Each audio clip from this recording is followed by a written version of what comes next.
All right, so let's get this Community Infrastructure Services Committee meeting started.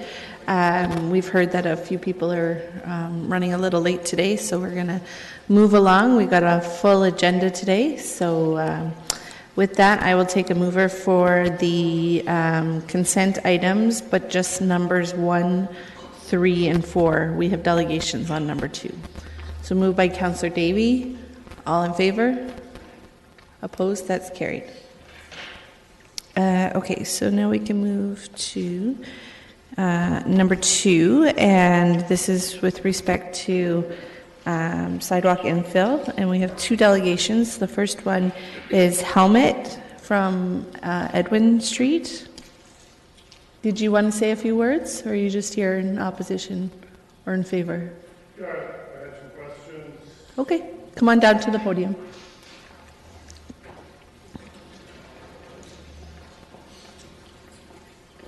Right in the middle.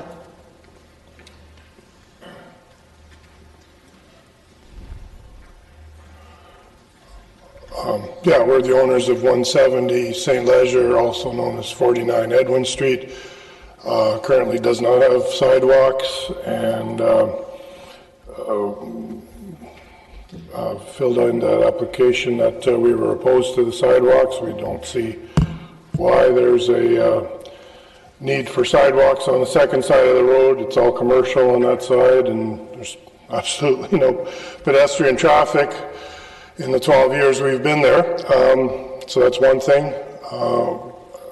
And now if it's a given that this is definitely going ahead, then we have some concerns because we have mature landscaping, as in very mature trees, that the one property that currently does have a sidewalk, the post office, if I extrapolate where that sidewalk's going to go, it's going to go right directly in line with our trees. So we're wondering if it's a definite that these sidewalks are going in.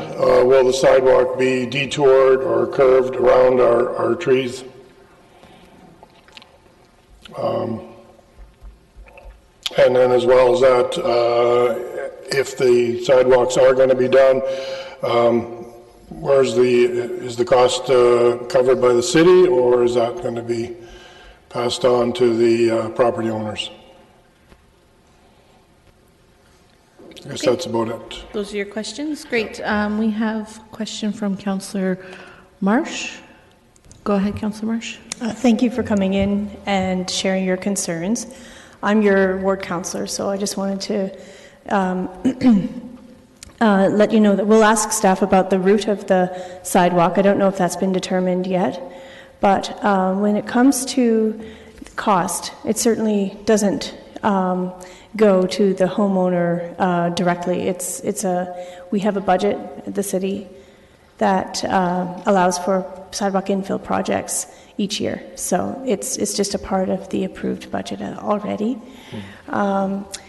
Certainly in other areas, like our established neighborhood, we have had concerns many times from residents about potential for damage to trees and potential for, who's going to use the sidewalk type of thing. But I don't know to what degree you have been, if you've seen our pedestrian charter, or, just the fact is that at the City of Kitchener, we're trying to make sure that there's sidewalk on every street. And ideally on both sides of every street, but there are going to be streets where the trees are in the way, or where there is less pedestrian traffic. But in this particular instance, I don't think that has been recognized by staff. But I'd love to be in touch with you after this meeting so we can follow up further. Okay. Okay. Okay, Councillor Chapman of the delegation? No, it's actually for staff. Okay. Thank you very much for your questions. If you want to have a seat, we'll ask staff your questions so that they can answer them, okay? Okay. Thank you very much for your time. Thank you. All right, go ahead. Yeah, I was just wondering if somebody could explain the point system to me, please.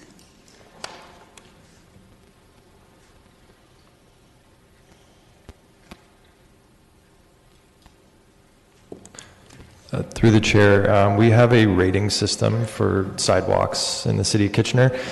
So every roadway that goes through reconstruction, we evaluate where we have gaps in sidewalk, and then we place them as priority 1, 2, or 3, depending on the point total.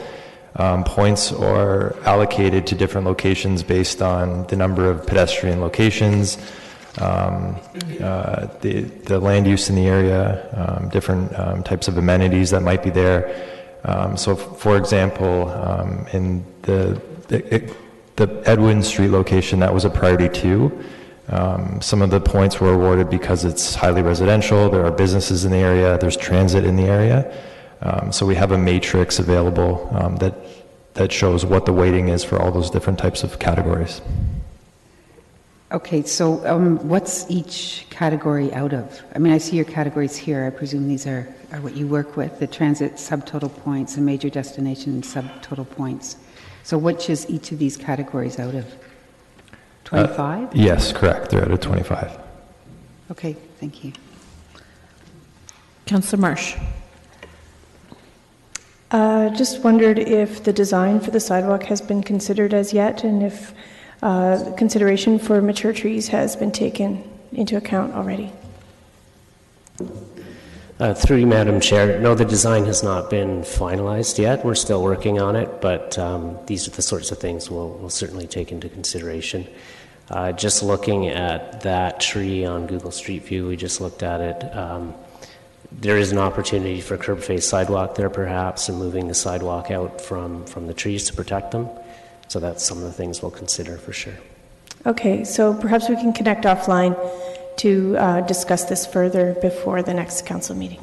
Happy to do so. Okay, thank you. Councillor Gazzola. Thank you. When you do these surveys, you canvass people directly affected and then people in the area.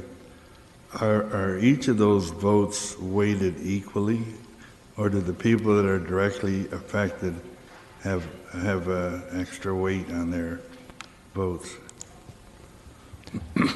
Through you, Madam Chair, the weights, or the people that are canvassed aren't weighted at all. Actually, what you'll see within the report is 3 separate sections. You'll have a table that shows you those that are directly affected, a table that shows you area residents, and then a total response rate. So what we're doing is we're presenting that information to council so that you're fully aware of what the residents of the neighborhood feel. So they're so they're equally weighted. Everybody has one vote. Through the chair, yes, that's correct. Yeah, so they're equally weighted. That's okay. The second question I have. Can you tell me what the cost of the Perth Road and the Edwin Street, what costs are involved there for those 2 projects?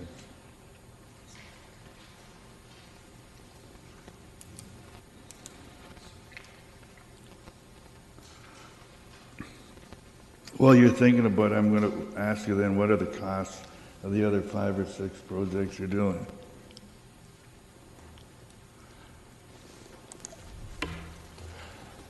Through you, Madam Chair, the cost to construct sidewalk infill is roughly $120 a square meter. So we're just going through a calculation now to give you that exact total. But generally speaking, when we're talking about sidewalk infill, we're talking $120 a square meter.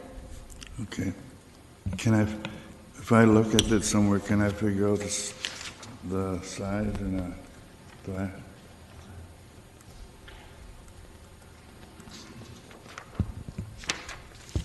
It's okay. We can leave it. We'll work on it. Thank you. Thank you. Councillor Davey. Thank you. Just on the mature tree point, in general terms, is there a level where if there's too many trees that it wouldn't even come to us in the first place, regardless of the priority, if there was too much of an impact? Yeah, through the chair, a good example of that is St. Clair, which is identified in the matrix near the end of the report. So there are a lot of mature trees along that roadway, which we feel add a lot of value to the community there. So To mitigate that, we're designing for sidewalks for future, and we will install them when those trees expire, and they're up for replanting. So yes, if there's high-value trees that might be lost, we'll reconsider sidewalk infill for a future date. Okay, just a brief comment, if I could, Madam Chair. Yeah, it occurs to me that the pedestrian charter was done well before our urban forest strategy, and certainly before we really understood the value of mature trees with respect to climate change. I'm wondering, just as a comment for staff to consider going forward, perhaps as part of this point system, we should be looking at the number of mature trees in that area, and it should be deducted based on the number of trees that are impacted. Certainly we're looking at, I guess you want to say, controlling how private property owners deal with their trees to some respect. I think it's important to know the impact that we're having in order to make our city more pedestrian friendly. Okay, that's all the questions that we have. So Councillor Marsh is going to touch base with the delegation, and all the questions have been answered. So with that, all in favor? Sorry, I'm going to have to do that again. All in favor? Opposed? Okay, now we need to understand, because there's a number of streets on this, if I'm understanding correctly, and only 2 of them were pulled out. So I want to understand with the vote if people are in favor, not in favor of all the streets, or the one that the delegation came forward, or the 2 that are on our recommendation. So I guess I look to those who were opposed to speak to. We're going to have Justin, Mr. Reedman speak first, and then... Through the chair, if I could just clarify, the other ones that are in the back of the report are pre-approved as per the policy, so they would not be up for a vote at this point in time. Okay. Councillor Marsh. Yeah, I'm fine with infill on Perth Road. And I think, we can get to a point where Edwin Street, I just don't want to vote on it. Perhaps actually I would want to defer it rather than vote on it. Just if I could take out Edwin Street until I have a chance to confer with staff and residents and bring it back at council next week. So maybe if we can just remove Edwin Street from the vote today. Okay, we'll do this over again, Ms. Clerk. Yeah, thanks. Let's do this over again. All right, we're going to vote on a deferral for Edwin Street. Those in favor? Those opposed? That's carried. So that's deferred until council in 1 week's time. And then Perth Road, those in favor? Those opposed? That carries. Do we have to do another vote for the rest of the report, or? Okay, and then for the remainder of the report, those in favor? Those opposed? That's carried. All right.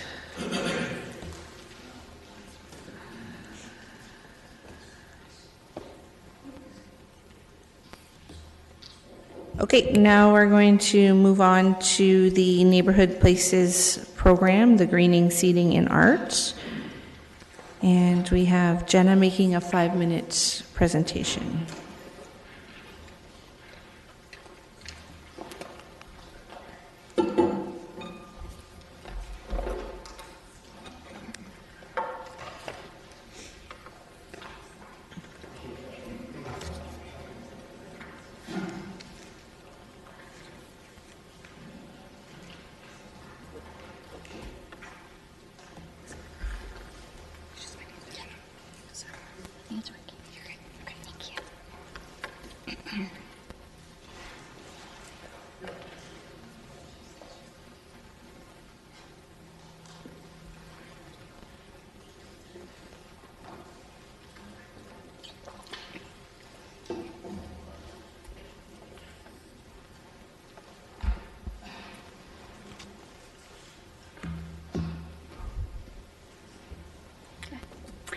Thank you for having me, Council.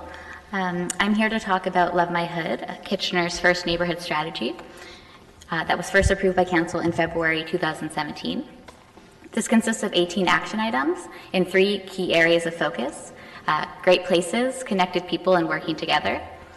These action items were developed with the input of over 5,000 residents from across the city, and they encourage residents to take the lead on popular improvements to neighborhood spaces with the help of the city along the way. So what we heard during this initial engagement was that residents wanted it to be easier to lead these popular improvements to neighborhood spaces with less red tape and more support from the city along the way. In response to this need was the Neighborhood Places program, which consists of 9 popular project types. To date, we've successfully implemented 3 of these: the Community Gardens program, the Neighborhood Markets program, and the resident-led traffic calming program. Through our Neighborhood Places program, we've also funded a number of resident-led projects so far. Some of these include a storage mural in Forest Heights, a community garden, Gildner Greens, a student-led traffic calming program at Wilson Avenue Public School, the Pioneer Park Fire Hall Urban Garden, and a community market at KW Habilitation, just to name a few. In our more recent community engagement, we heard that there was a desire for greening, seating, and art projects in neighborhoods to create more neighborhood gathering places for residents to connect together. We also heard that there was no one-size-fits-all approach for residents. Different resident groups require different supports and different resources, so we took that into mind when we were planning these programs. Under these 3 programs, we developed a wide range of project types for residents to kind of choose the projects that matter the most to them for their neighborhoods. There we go. For resident-led art, we heard that there was a desire for artists and residents to work together and to create these enhanced spaces. Under resident-led art, we've explored a number of project types: community murals, painted rock gardens, mosaics, and temporary installations like painted birdhouses. For resident-led greening, similarly, it would be projects that harness the energy of residents to enhance spaces by making them greener and more sustainable.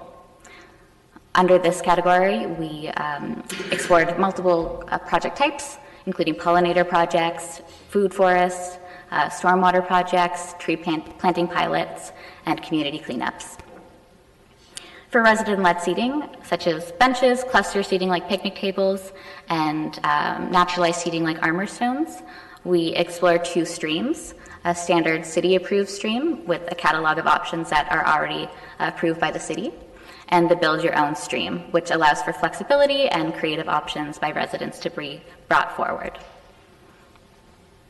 So while these projects all have their own unique benefits, they really speak to the values of Love My Hood, which is great places, connected people, and working together. And to further support residents, we've enhanced our step-by-step guides. They now have a condensed step-by-step checklist in the beginning of them. They explain the Love My Hood process a little bit more, and they provide details about project cost, maintenance, and the lifespan of projects to make it easier for residents to understand where to start.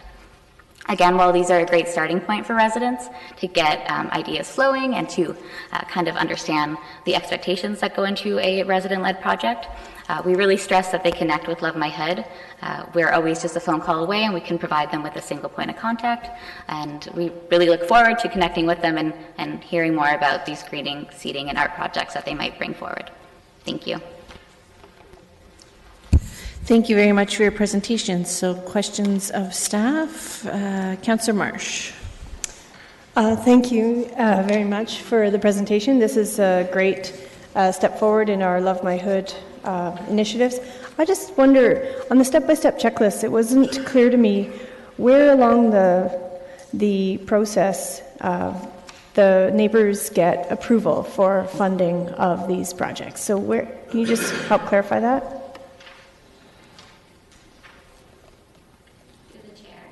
Oh, go ahead. Through the chair. These projects, within the checklist, we mentioned that they will connect with city staff. So at that point, we would explain a little bit more further what steps may be needed. Sometimes they don't require funding. Sometimes they may just require support through the city in terms of understanding permits or understanding how to rent a facility. We do lay out, though, on the first page, the Love My Hood vision, where residents generate ideas, kind of come up with those ideas with city staff, which could be through a grant, and then they take the lead in planning the project. Okay. Oh, I'm not. Oh, just if you could stay clicked in. That's fine.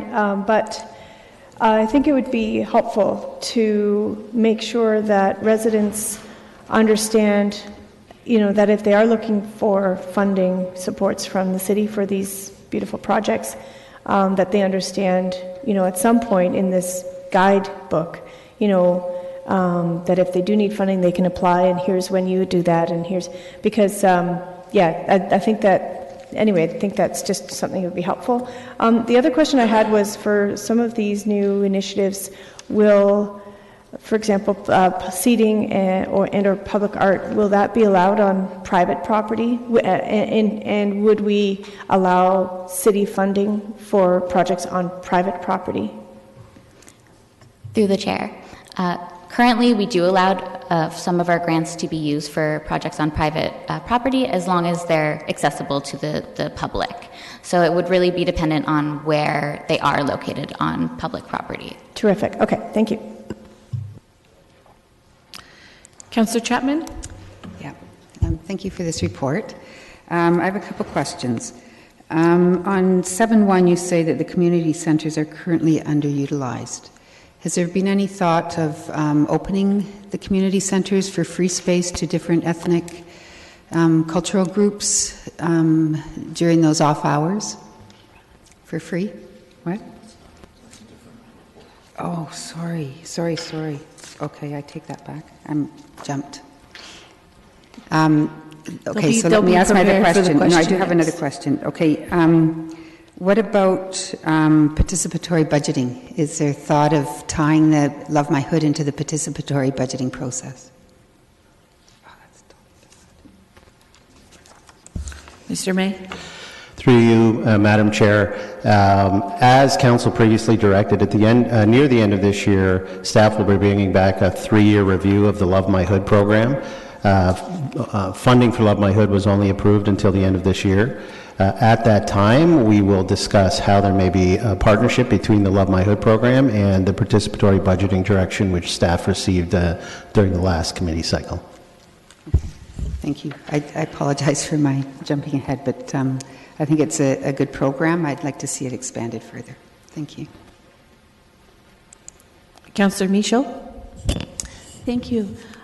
This is a great presentation, and these are great little pamphlets with lots of information. I think this Love My Hood program has really escalated and is certainly engaging the community, and you're all doing a really wonderful job. I do have one question, though, and this came to my attention this weekend, so it is kind of timely. With regard to the art guide, apparently there's a council-approved policy that you cannot do murals on areas that are identified as asset for sponsorship. I wouldn't know this because I wasn't on council when this was approved. Does anybody? Is this the time to be asking this? Okay, sorry. Mr. May? Through you, Madam Chair, I think what Council approved was an asset inventory with a caution that every time we use those assets for something other than sponsorship, we lose money. Mm-hmm. And so there is a natural tension between, I haven't heard of the mural issue, but there's also commemorative naming. Mm-hmm. So if we name something and don't get sponsorship funding for it, we lose money there. Mm-hmm. So I'm not sure it's as black as white. I'd be interested in the specific issue that you're raising, because there's not a policy direction that says you cannot do it. Okay. It may not be wise to do it. Okay, so this probably isn't something I need to take up here. I can take it up off, just because it's just a one-off. So that's just the only question I had. And the other question, you probably said this and I missed it when I was going through this, is these are available where? At community centers, and how are they distributed?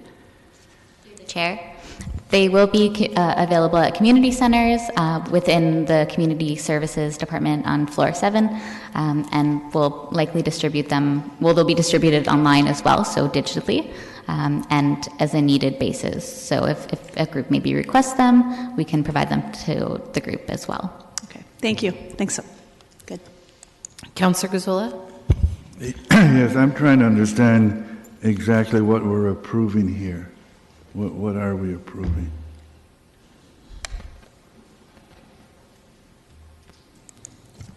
Go ahead, Jenna. Through the chair.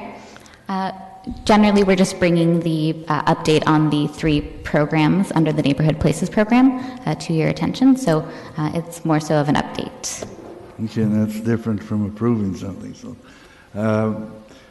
do we have any costs involved for these programs? Do we have any idea of what we're talking about for these?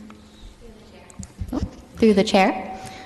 So far, these programs will be funded through the grant stream. So if someone comes to us with a project request, they will likely just be funded through those streams. Can you give me some kind of an indication of what kind of funding we've provided for all these projects? Through the chair. So we do have funding available through our Placemaking Challenge grant, which is a $60,000 pot, and also the Neighborhood Matching Grant, which is $50,000 plus $35,000 in sponsorships from your neighborhood credit union and the Kitchener-Marlow Community Foundation. So with those pots of money, projects can be funded, and it really just depends on the scope, scale, how much seating's involved, how many plants are involved. Like it very much vary from, let's say, like $1,000 all the way up to the maximum amount that residents could ask for, which is $15,000. Okay. Mr. May, did you want to add something? Yeah, through you, Madam Chair. 2 quick points. These things can be done without any city money.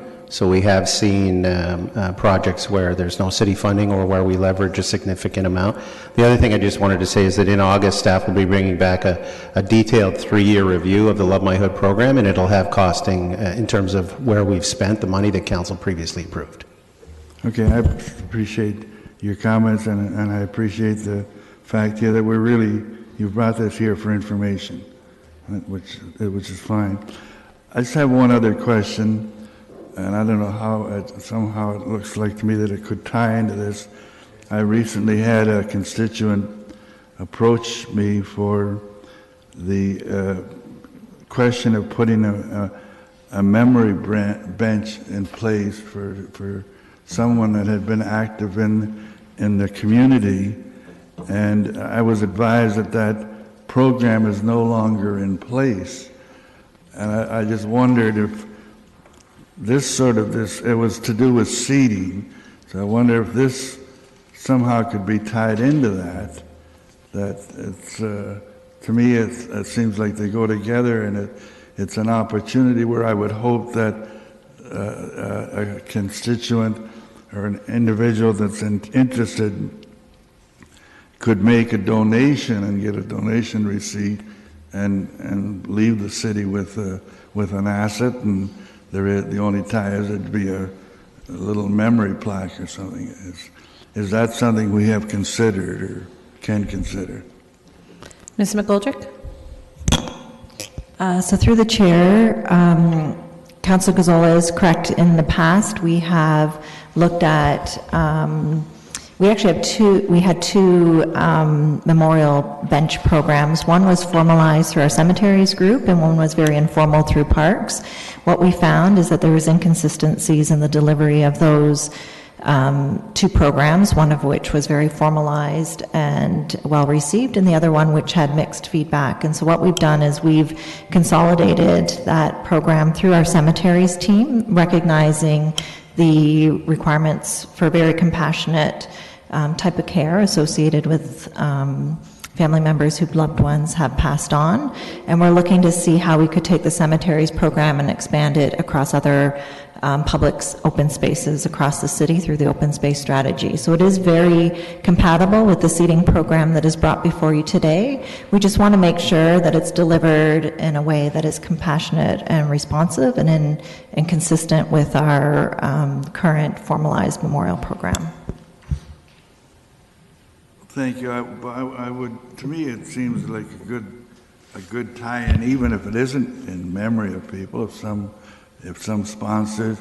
I do often get a lot of requests for benches along trails. People would like, especially from older citizens, would like to have a bench every now and then to be able to sit along, and it would be a great opportunity even for sponsors. So I just wonder if the two could be looked at to tie in together. Thank you. All right, Councillor Johnston. Yes, thank you, through the chair. So not that I play any favorites, but I do love this report. I love this program, and I really love what it's doing in the communities. And it's so wonderful to see your team out and about in the neighborhoods. They've really gotten to know you well, and are always happy to see you. So I feel the same way. No favorites though. I did have a couple of questions, and perhaps I missed this in the report, but I'm wondering if you can expand on the different wards that have made applications and got projects through this. Are there some wards that are deficient? And then I'll ask my next question from there. So through the chair, as Michael May indicated, we are coming back in August with a fulsome report of the Love My Hood program. So that'll include sort of the full scope of projects that we funded in each ward, and maybe some commentary around what we've noticed around geographic distribution. But certainly there are some wards that are lacking in some of these projects, and so we've actually, talked as a team in terms of like what other deliberate efforts can we make to sort of get this information out there, especially now that we've got them in these booklets and on the website. I think one of the biggest reasons is probably just lack of awareness, so that's definitely on our minds, and we'll have sort of a more fulsome plan on how to address those things in the August report. Okay, thank you. And I would like to get a number of these booklets so that whenever I'm talking to community groups, I could drop them off, and probably maybe other council members are interested in that as well. And as a follow-up to that question, I know that when I have spoken with neighbors, I have a very diverse ward in terms of demographics and in terms of financial demographics. So whenever I speak to people in certain parts of my ward that are interested in maybe adding a picnic table or a bench to a park so that parents can sit with their kids, maybe do an art project, etc. Whenever I talk about the resident-led piece, and that there's funding available, but that there's a piece then that they would have to fund as well, that's where the conversation stops. And that's a concern of mine in terms of, and I know there's so many things that we would love to fund everywhere, and please don't get me wrong around that.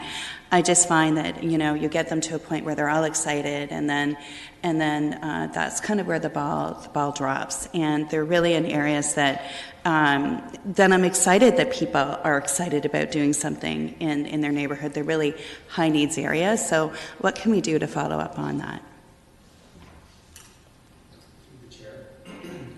So in terms of the financial contribution, if we look at like the neighborhood matching grant where resident groups are expected to match, it's really important to indicate that it's not always a financial match. So although some groups, if we give a $5,000 grant, they'll match in $5,000 as well.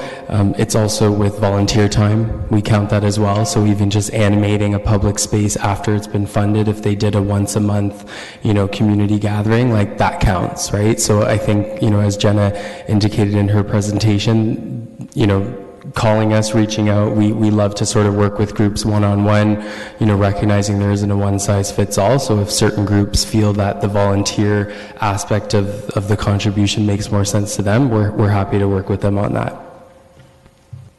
Thank you. Councillor Singh?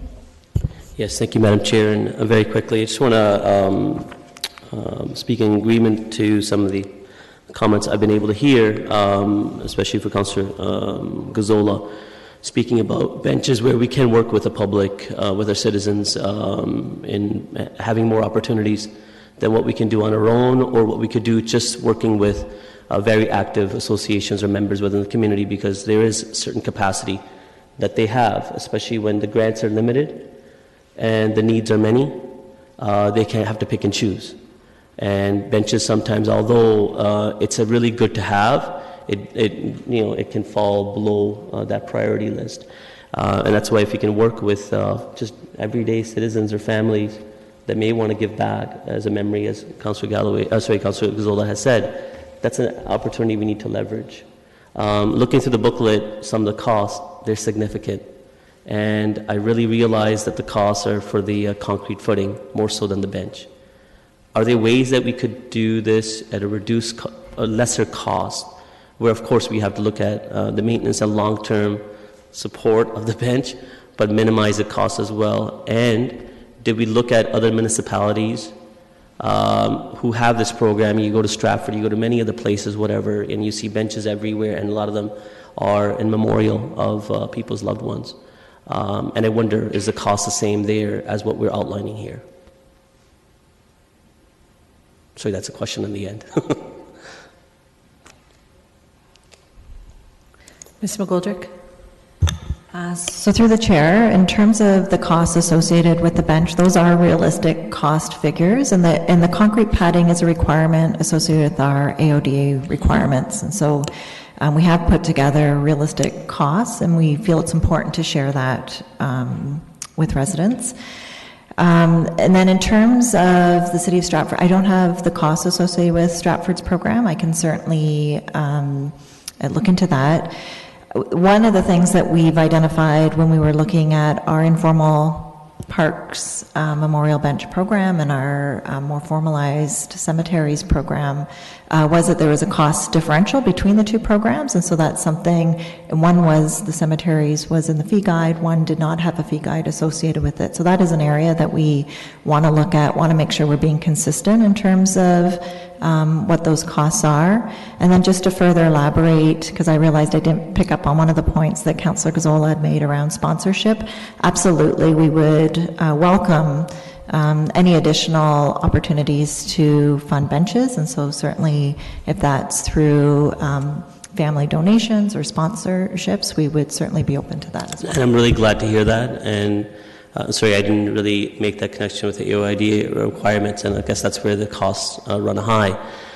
But that being said, we're not inventing the wheel here. This is something programs that other communities have had for a very long time. So let's look in comparison, see how they've done it, where some efficiencies may be, so that we could bring that cost down, especially when it is working with members of the community. We're asking for them to assist with the cost, and that we can really leverage on the goodwill that exists in the community. I was going to say one more thing. Oh, yes, sorry. The aspect of assisting with the cost, if somebody wants to do it, and some sort of memorial aspect. I didn't get a chance to read the whole booklet. Is that in the booklet itself? That context? The chair. The booklet doesn't cover memorial benches. Denise spoke about this briefly, but that will be a separate program that they're looking into expanding, that the cemetery is currently carrying out. But it is definitely something we can think about and discuss further. Okay. Are these booklets all printed out yet? Sorry, Mr. May, did you want to add something? Yeah, through you, Madam Chair. I just want to reiterate that comment. These are two separate programs, and I don't want to get them confused. Love My Hood was built on the input of 5,000 residents.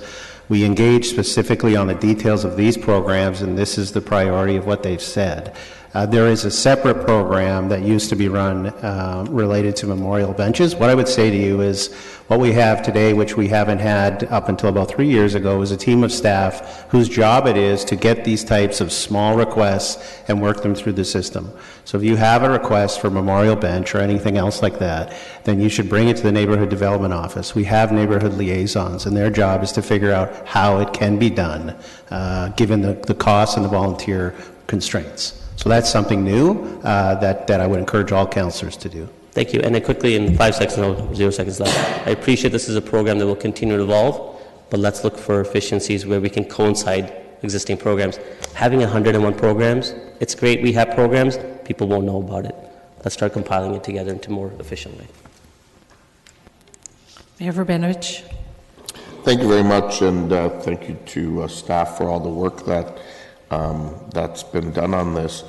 Just on the issue of benches and picnic tables and so on, and I certainly, I'm a big proponent and understand the whole issue of, making them AODA accessible and so on. But then I look at, for example, the Armourstone option, and obviously that one isn't AODA compliant, and for obvious reasons. And so I guess I'm wondering, as we look at some of these parks, because I know sometimes we get requests for picnic tables that maybe are under a tree, that aren't along a trailway and so on.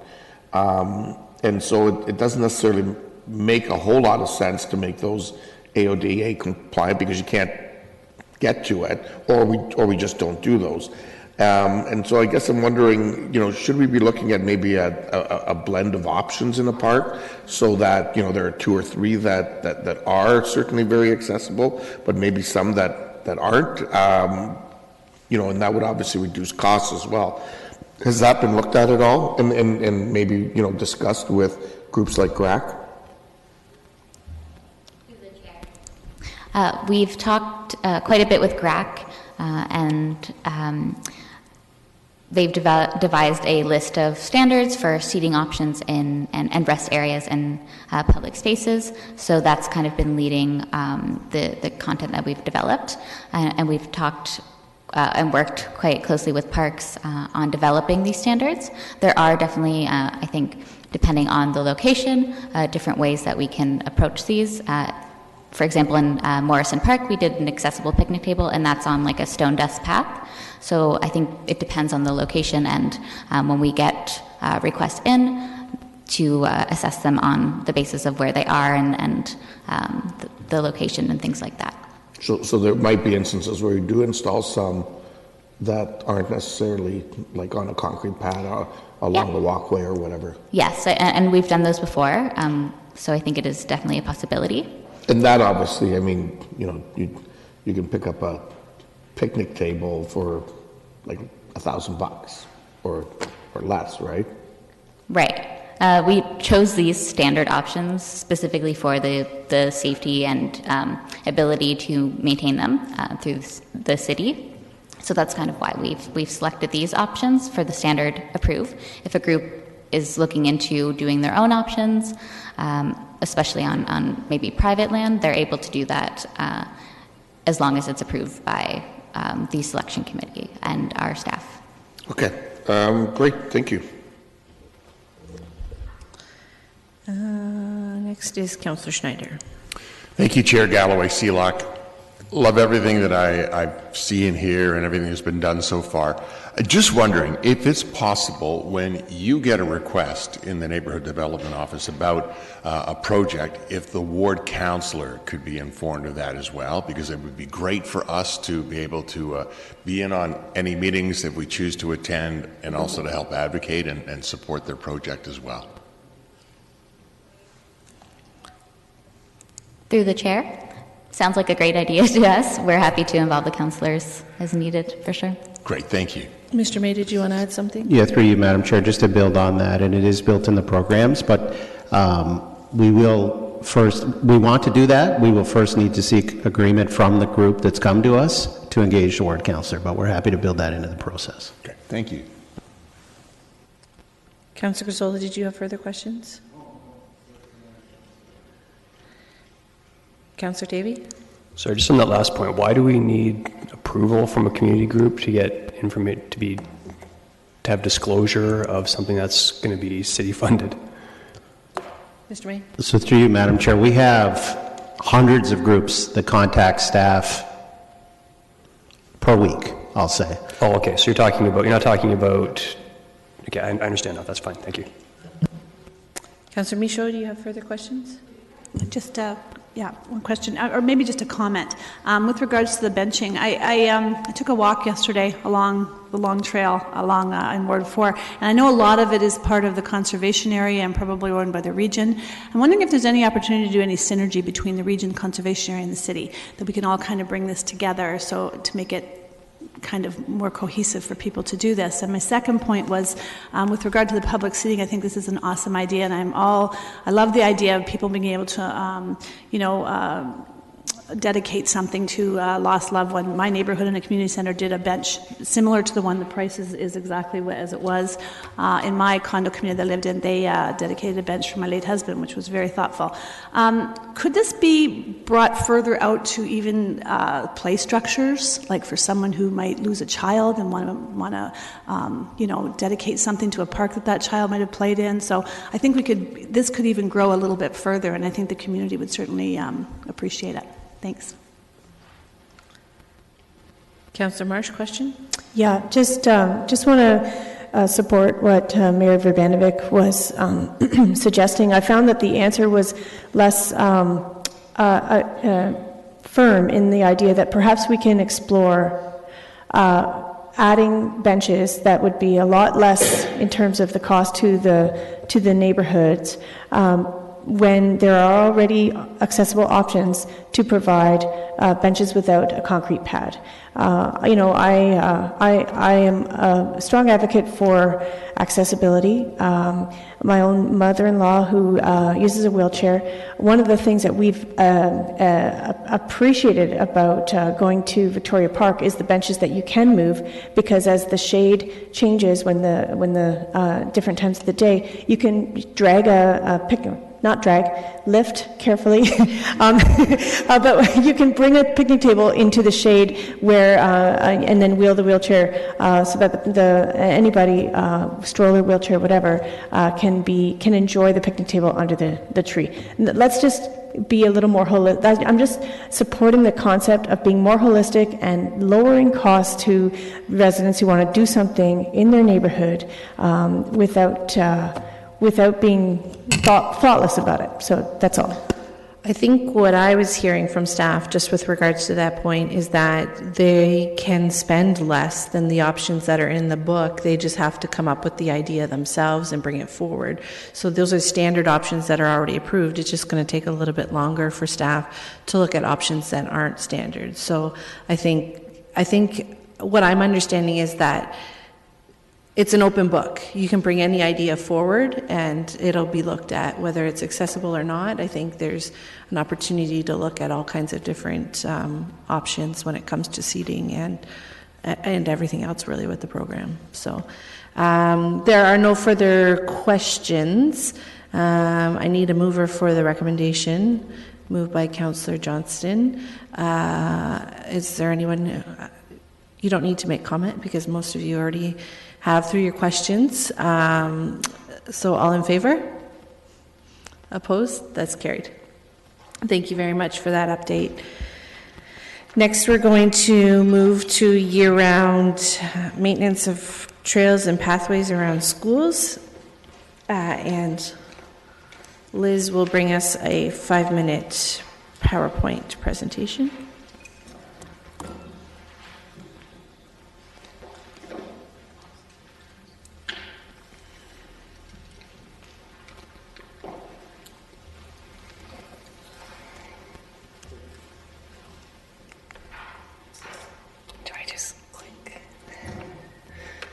Good morning, Chair and Committee. My name is Liz Christensen. I am the Trails Project Manager in Parks. I'm here to talk to you today about maintenance on trails leading to schools. This is an area of the trail that has been upgraded. In 2015, a request pilot project was in a response to Council's direction to provide feedback on transportation priorities between the City of Kitchener and the local area school boards. In 2016, the city paved 2.5 kilometers of trail around the Glencairn Public School in the Country Hills West neighborhood to provide winter maintenance. City staff maintained these trails for 3 winters in 2016 to 2019. The lines in black are the trails that were upgraded. Community engagement. In 2015, staff met with the local neighborhood associations and hosted a public meeting in Ward 6. In the winter of 2019, staff posted signs on the trail entrances at Rittenhouse and Aaron Brook, directing users to our online survey available through Engage Kitchener. In that survey, or for that survey, we targeted through Facebook ads families within a 1.6 kilometer radius of the school, telling them about our online survey. And in that survey, we had 39 responses. One of the questions asked was, how often do you use the trail to walk to school? 53% of those users use the trail daily. Here's a photo of staff that were out on the trail in February 2019, engaging the public coming from the school at Glencairn Public School. Some of the comments we received from the survey were, if the path is not paved, then winter walks go from 5 to 10 minutes to about 30 minutes, which is too long for little ones. My family uses this trail daily to get to school, and having them maintained throughout the winter months has made it easier for the small children to walk to school and not have snow up to their waist. We do not use the trail we don't just use the trail for school, we use it for walks, etc. with the kids. It's been really nice to be able to go for a walk in sections that's maintained and not have to worry about the kids falling. Before the trails were paved, it was a challenge to walk to school. Now we take full advantage of the trail in and around Glencairn School and Rittenhouse Park. On average use of the trail that we collected through data, in January you can see that between January and April, the amount of users didn't change as much. These were the two different locations that we had trail counters on. Note that the numbers do not reflect an individual crossing the counter. It could be a group of people walking past at one single time. And our recommendations is that staff be directed to continue winter maintain trails in the Country Hills West neighborhood, and an annual operating funding of $14,000 to be added to the 2020 budget to reflect the permanent service level, to continue to explore opportunities for coordination and efficiency of winter maintenance activities with the school boards, and use the results of the Country Hills West neighborhood trail pilot to inform the priorities of the cycling and trails master plan. Thank you, and Niall and I are here for questions. Thank you very much for your presentation. Before we go to questions, we do have a delegation for this item. Leslie Maxwell. She's with the Student Transportation Services with Waterloo Region. She also has a PowerPoint. Through you, Madam Chair, thank you for hearing our words today. And forgive me, my eyes are bad, so I'm not going to be able to read off of that. I have to read off my phone if I can pull it back up. I wanted to be here today to give you the perspective of some of the schools that we work with. I work with Student Transportation Services, many of you know, on active transportation, trying to get more kids to walk and bike to school and to reduce the level of traffic in front of schools. So I first wanted to remind you what our trails sometimes look like. Even when they're not maintained, they are used. And in the middle of the summer, it's kind of easy to forget how difficult that can be. But that first photo is really just about bringing that back to mind. If we can move to the next slide. Across the region, I have the power for that. Across the region, Student Transportation Services moves to 83,000 students every day. In Kitchener, that number is close to 36.5. So 25% of that, up to 25% of that, of the morning commute traffic that you see on the roadways is due to the school commute.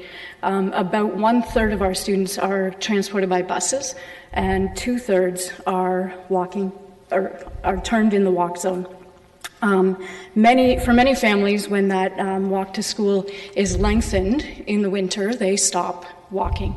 So the maintenance of trails, as we heard from Liz, can quite often reduce that time significantly and encourage more kids to walk and bike to school.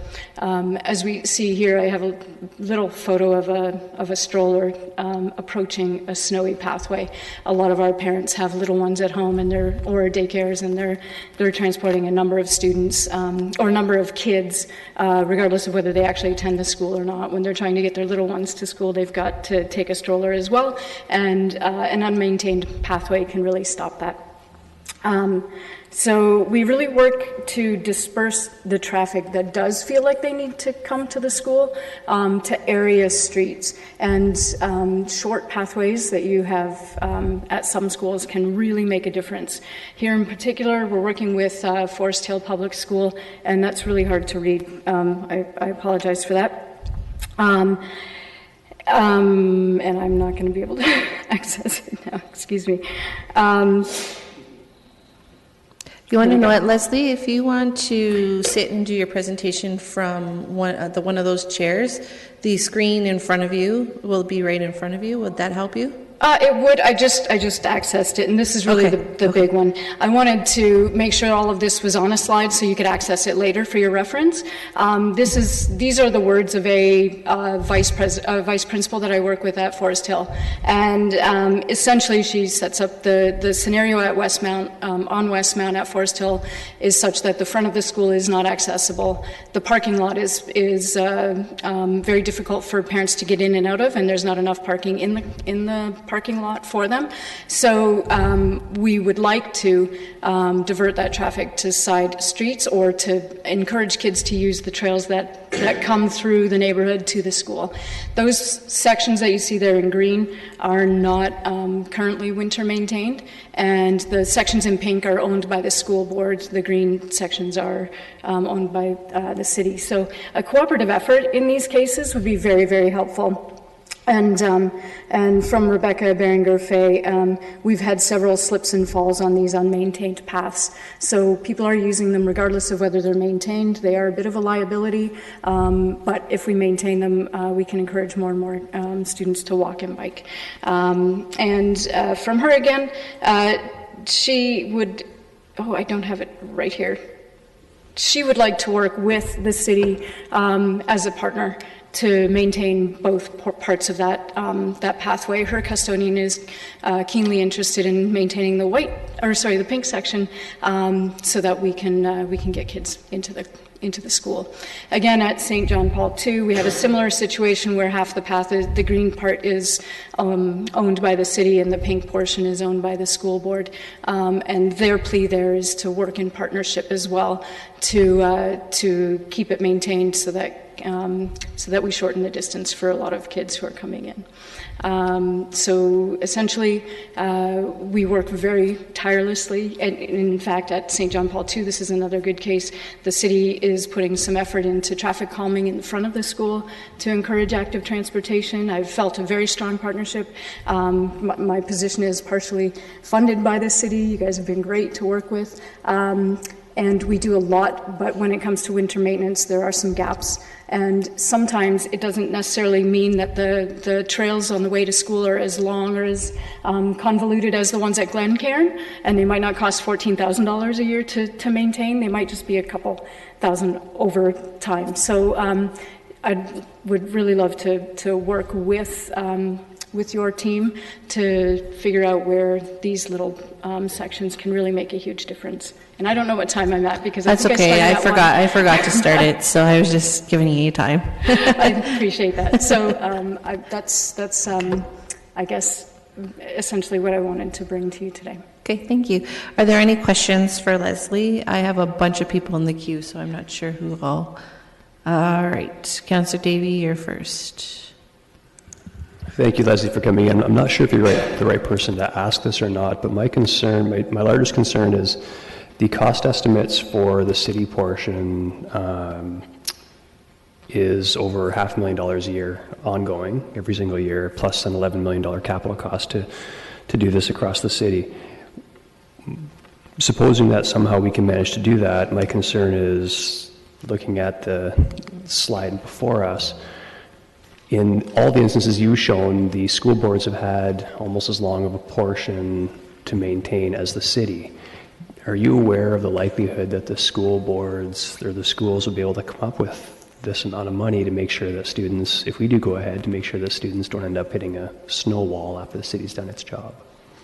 So I'm sorry, it was a little bit blurred. Oh, but, sorry. I'm just wondering if there's what your sense is in terms of the school boards being able to come up with enough money to finish the route that we start. To work with you. So currently, the schools that I'm working with individually are keenly interested, and they will adjust their winter maintenance plans to include those pathways. They are seeing the need for that. On a school board level, we haven't had that success yet. However, I believe very strongly that if the city were to step forward and say they're maintaining their portions at all schools, then we would have cause to make a greater case to the school board to say, let's step it up and do this at all schools as well. Okay, thank you. On the slide before us, it's Forest Hill Public School. The pink portion that's on the school board's property, and I guess with relation to other schools too, I'm assuming that area is not paved. The pink portion here, currently not, because the green portion wasn't either. Well, I mean, the latter half of last winter, the custodians started to maintain it because they had those complaints of slips and falls along the way. In fact, that pink portion was not paved until the city, until recently. The city created their cut-throughs first, and the school board added those pathways and paved them in order that most of the year kids could use those to access the school. Okay, so the paved standard is on both sides. Okay, thank you. Yep. Appreciate that. And sorry, just as an addition, the trails that you see cutting through the neighborhood for the rest of this that are owned by the city are all winter maintained. It's just the green portion there on this block that was not winter maintained. Okay, appreciate it. Thank you. Councillor Singh? Yeah, thank you, Madam Chair, and thank you, Leslie, for your presentation, because it does really help to inform us that there does exist a opportunity for cooperation with the school board. Absolutely. And so you're saying that working individually with the principals, there's a willingness on their part to improve their standard because we're stepping up to the plate and willing to improve our standard. They are willing to do what they can, yes.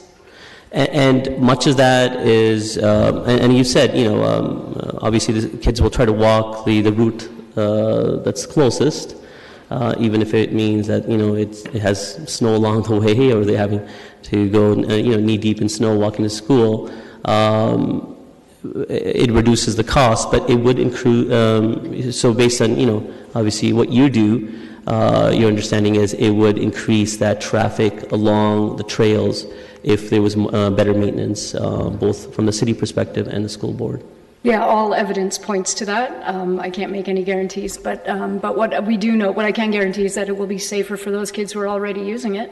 And yes, evidence points to the fact that once we clear it, we will have more traffic that way. And some of the work that you do is also supporting and better communicating better modes to schools as an alternative to driving their kids to school, correct? Yeah. We do everything we can to encourage more active travel and to carpool if they have to drive. And then we also have the Drive to 5 campaign where we encourage people to park 5 minutes away so that it disperses traffic and reduces the dangers where kids are on foot most. With all the alternatives that are at your disposal, where would you rank having winter maintenance of trails that have the most optimal connection from neighborhoods to those primary schools?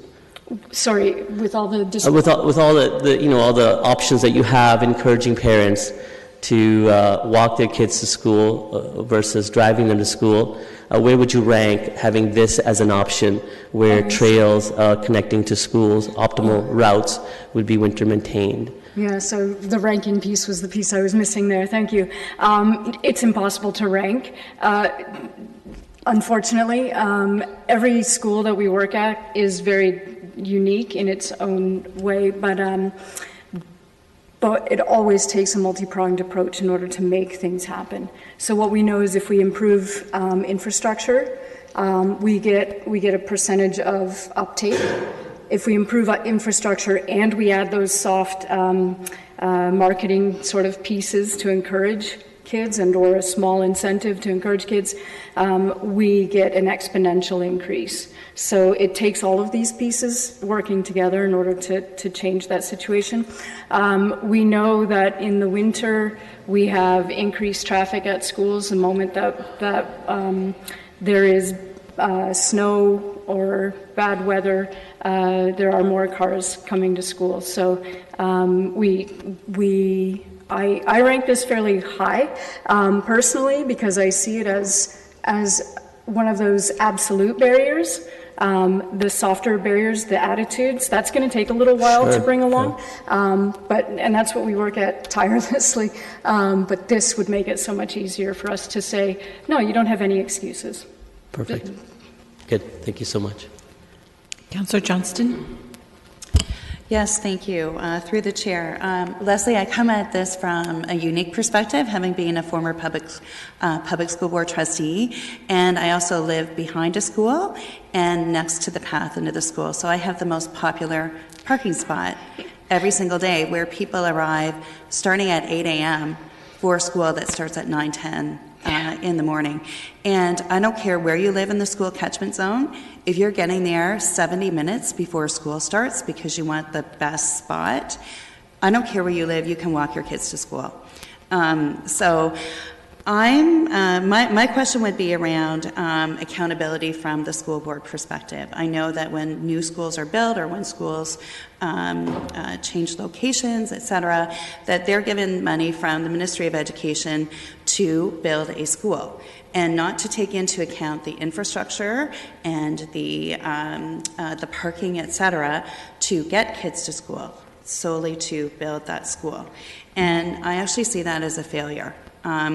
That is totally ignoring the fact that those kids are going to get to school one way or another.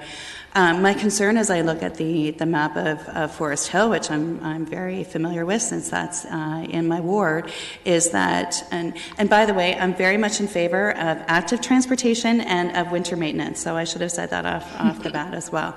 But that if we are paying to clear the green section, for instance, on this map, that we are clearing a space so that parents that are driving their kids and parking on those side streets will have an easier way of getting those kids into the school.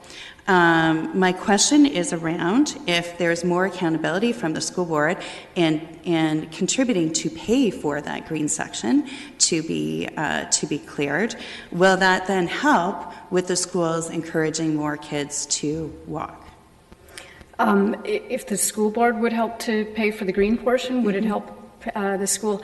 The school is doing a remarkable job, actually, in this case of encouraging kids to walk. We've actually created a couple of walking school buses from this school. One in particular is in partnership with the community center just down the street. They have a breakfast program. We now have, I think it's 15 children enrolled in that walking school bus who walk up from there every day. That means that there are 15 families who drive or get their kids to the community center who don't have to show up at the school. We will continue to work on programs like that in order to get kids from a further distance in. In this particular case, we wouldn't be asking parents to drop off their kids at the mouth of that green portion there. We would be asking them to drop them off. If they had to drive, you have the option to drop them off on the blocks outside of that at any point where that trail enters or connects with the school. But also, if you're driving your child 5 minutes away from the school and you only live 10 minutes away from the school, maybe you're going to start getting that idea that, hey, maybe they can walk the whole way. So we will continue to work on the parent attitudes, and it's a big ball of wax, right? It's not parents saying, gosh darn it, I have the right to drive and I'm going to drop my kids off at the front door. We hear that as one of the issues, but really it is about feeling like a good parent. And when you feel like a good parent because you've kept your child safe all the way to school by driving them, that's the thing we need to shift, is to give parents the comfort level of being able to say, I've done the best thing for my child by letting them walk. So that's a huge shift to make. Will the school board pay for that green portion. And will that won't change how much effort they put into advertising this to their families. They're doing everything they can with our office right now. If you don't see it as enough, we are happy to work with you on new campaigns. So if you see opportunities, any one of you, please reach out to us at any time. I would be happy to work with you on that, Leslie. I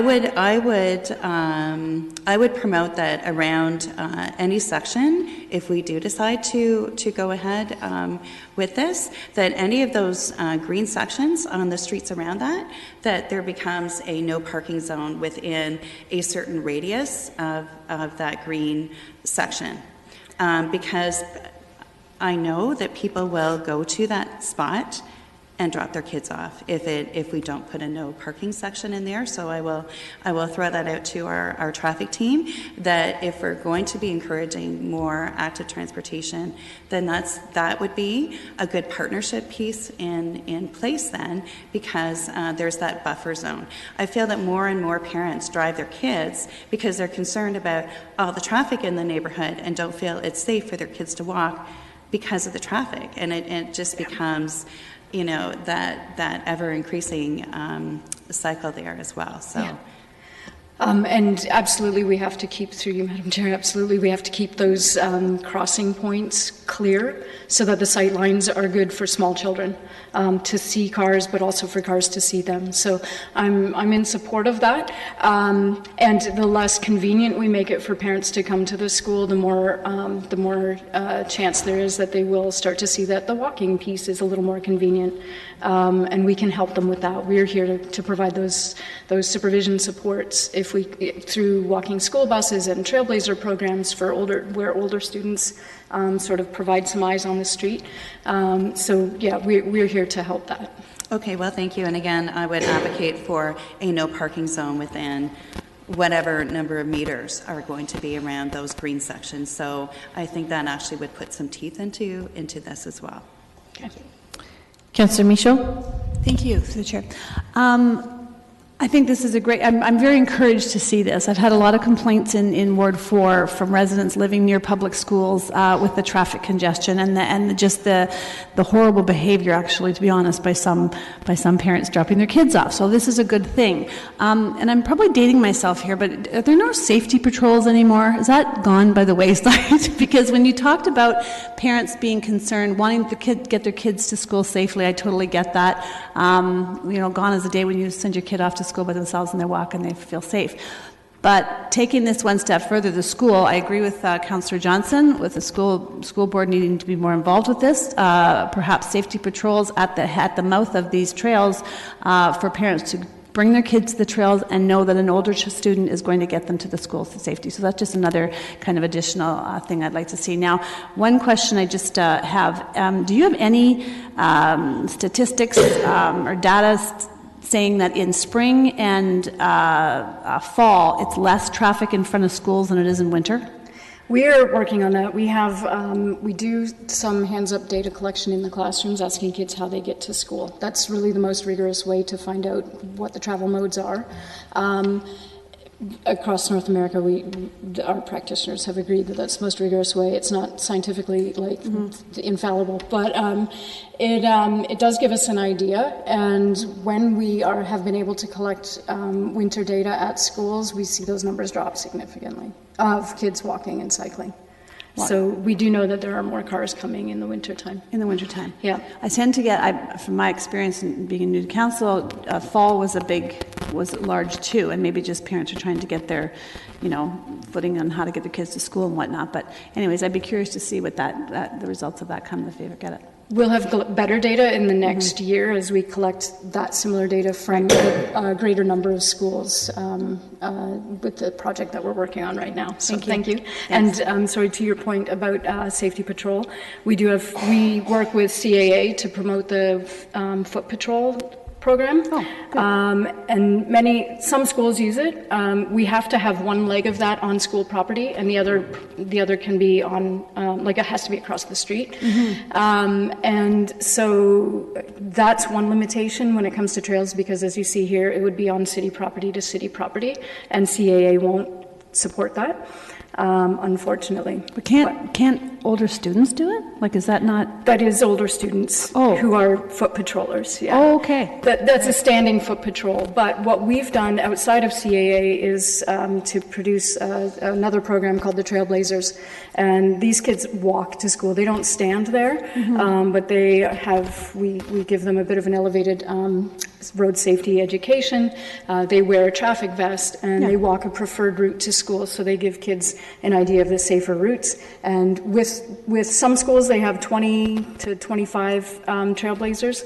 So they would kind of produce more of a constant stream of kids crossing the street at those places. And certainly on the way out of school, when everybody's crossing at the same time, there would be a Trailblazer nearby who has been educated on how to cross safely and what to look for, how to look for a gap in traffic. Right. If there's any other involvement with Ward 4 schools in Ward 4, I would love to be involved in that. Fantastic. Thanks. Okay. Mayor Verbanovich. Thanks, and thanks for coming in today. Just in terms of the two cases that you've brought forward today, or in general, how much dialogue and work do you do with our staff around this? So in a case like this, I would contact Eckert Pastrick and ask him what his winter maintenance schedule looks like and bring this to his attention. And in some cases, there's been some opportunity for him to expand and take on those extra little parcels. I guess that's, so in essence, yes, they're not coming to our meetings every month to discuss the situation, but they've been open to hearing us and working with us where they can. But I do hear budget constraints from him as well. So, and on whole, I'd like to make the case for coming to a partnership where we can look at all schools, not just the ones necessarily that I'm working in currently and that I can draw attention to specifically, but also to evaluate all of the schools and see where else there are places like this, because we're really only in a handful of schools. So the ones like these that you're bringing forward, then, are you saying basically, because I'm just looking at it from a process point of view, of us as an organization with respect to the school boards as an organization. So from a process point of view, are these ones where you've tried to work a resolution with staff, haven't been able to, and that's why you're here bringing them forward, or they haven't even gone through that process? We're currently working with these schools and we're in dialogue, I would say, with your staff. And we've had some nice dialogue with them. I brought these two cases forward because they happen to be schools that we're working in, and we know the cases, and they highlight how the partnership could work. And in both of these cases, actually, I haven't heard definitively whether they will be cleared next year or not. Okay, I think great. Niall wanted to add something. So I think, through you, Madam Chair, thank you. Just to step into that, I think that is an area that we've noticed where we do have a weakness, is that sort of more formal coordination between the school board and ourselves. And it's certainly something that's come through from the pilot, and that's the reason for recommendation number 2. It's really seeking your endorsement to actually start that more formal engagement with the school board as to where there are some of these quick wins that we might be able to redirect resources or tweak resources to look where we can get the biggest bang for buck.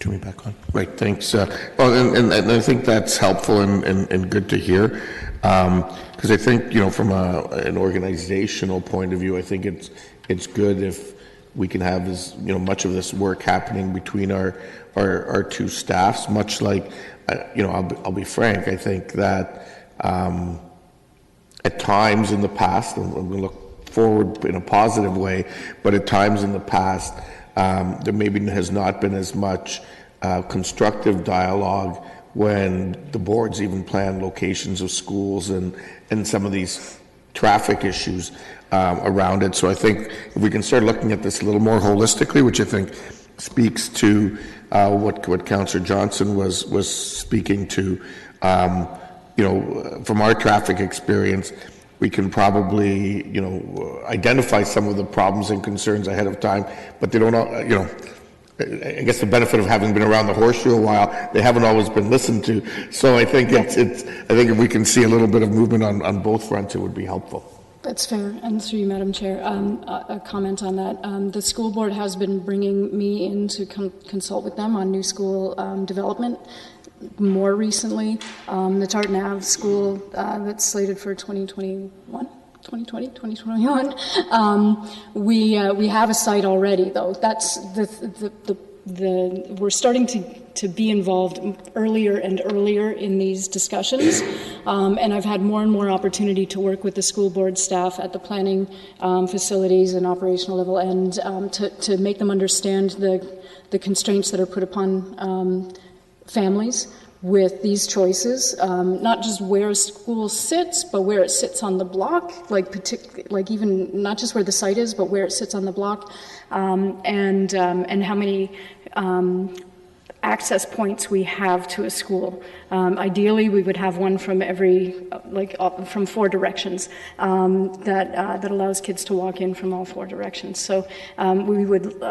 I encourage them to work more closely with city staff to engage on those discussions before a neighborhood is even built, to find out lay down where are those pathways going to be from the beginning. And it will certainly increase the numbers walking. Welcome. Councillor Chapman is yours for the delegation. Question I had would be. Yep. Go ahead. Could you go back to the slide on St. John Paul's School? So what are we looking at here, the green area? That's what you're proposing, the city clear? The green area that would be helpful to be cleared for the school purposes is really just the curve into the pink area. The rest of it is on your parkland that the school does use, but that's more of the recreational area that the kids use, not the transportation area. So certainly the whole area would probably be if you cleared the whole area, it would probably be less of a liability issue anymore. And I hate to use that word because I know it kind of brings other issues up. But essentially that's the play area where the kids are playing. And in the past, when we've talked about the school board not necessarily being open to the idea of maintaining their pathways, they have always had the attitude that kids are playing in their yard and the pathway just becomes part of the yard during the winter months, but we're making some headway showing them that that's not the case, that pathway is essential to access to the school by their parents, access after school hours even for community use of schools, and access for any children using mobility devices. So their ears are open now to keeping those pathways clear. So what's that building in the green area? Is that the school? Is that part of the school, or the school at the bottom here? The building in the green area? Well, the green circle. Park. Oh, it's a park. It's is it surrounding a structure or something? It's a play structure. Yeah, a play structure. Oh.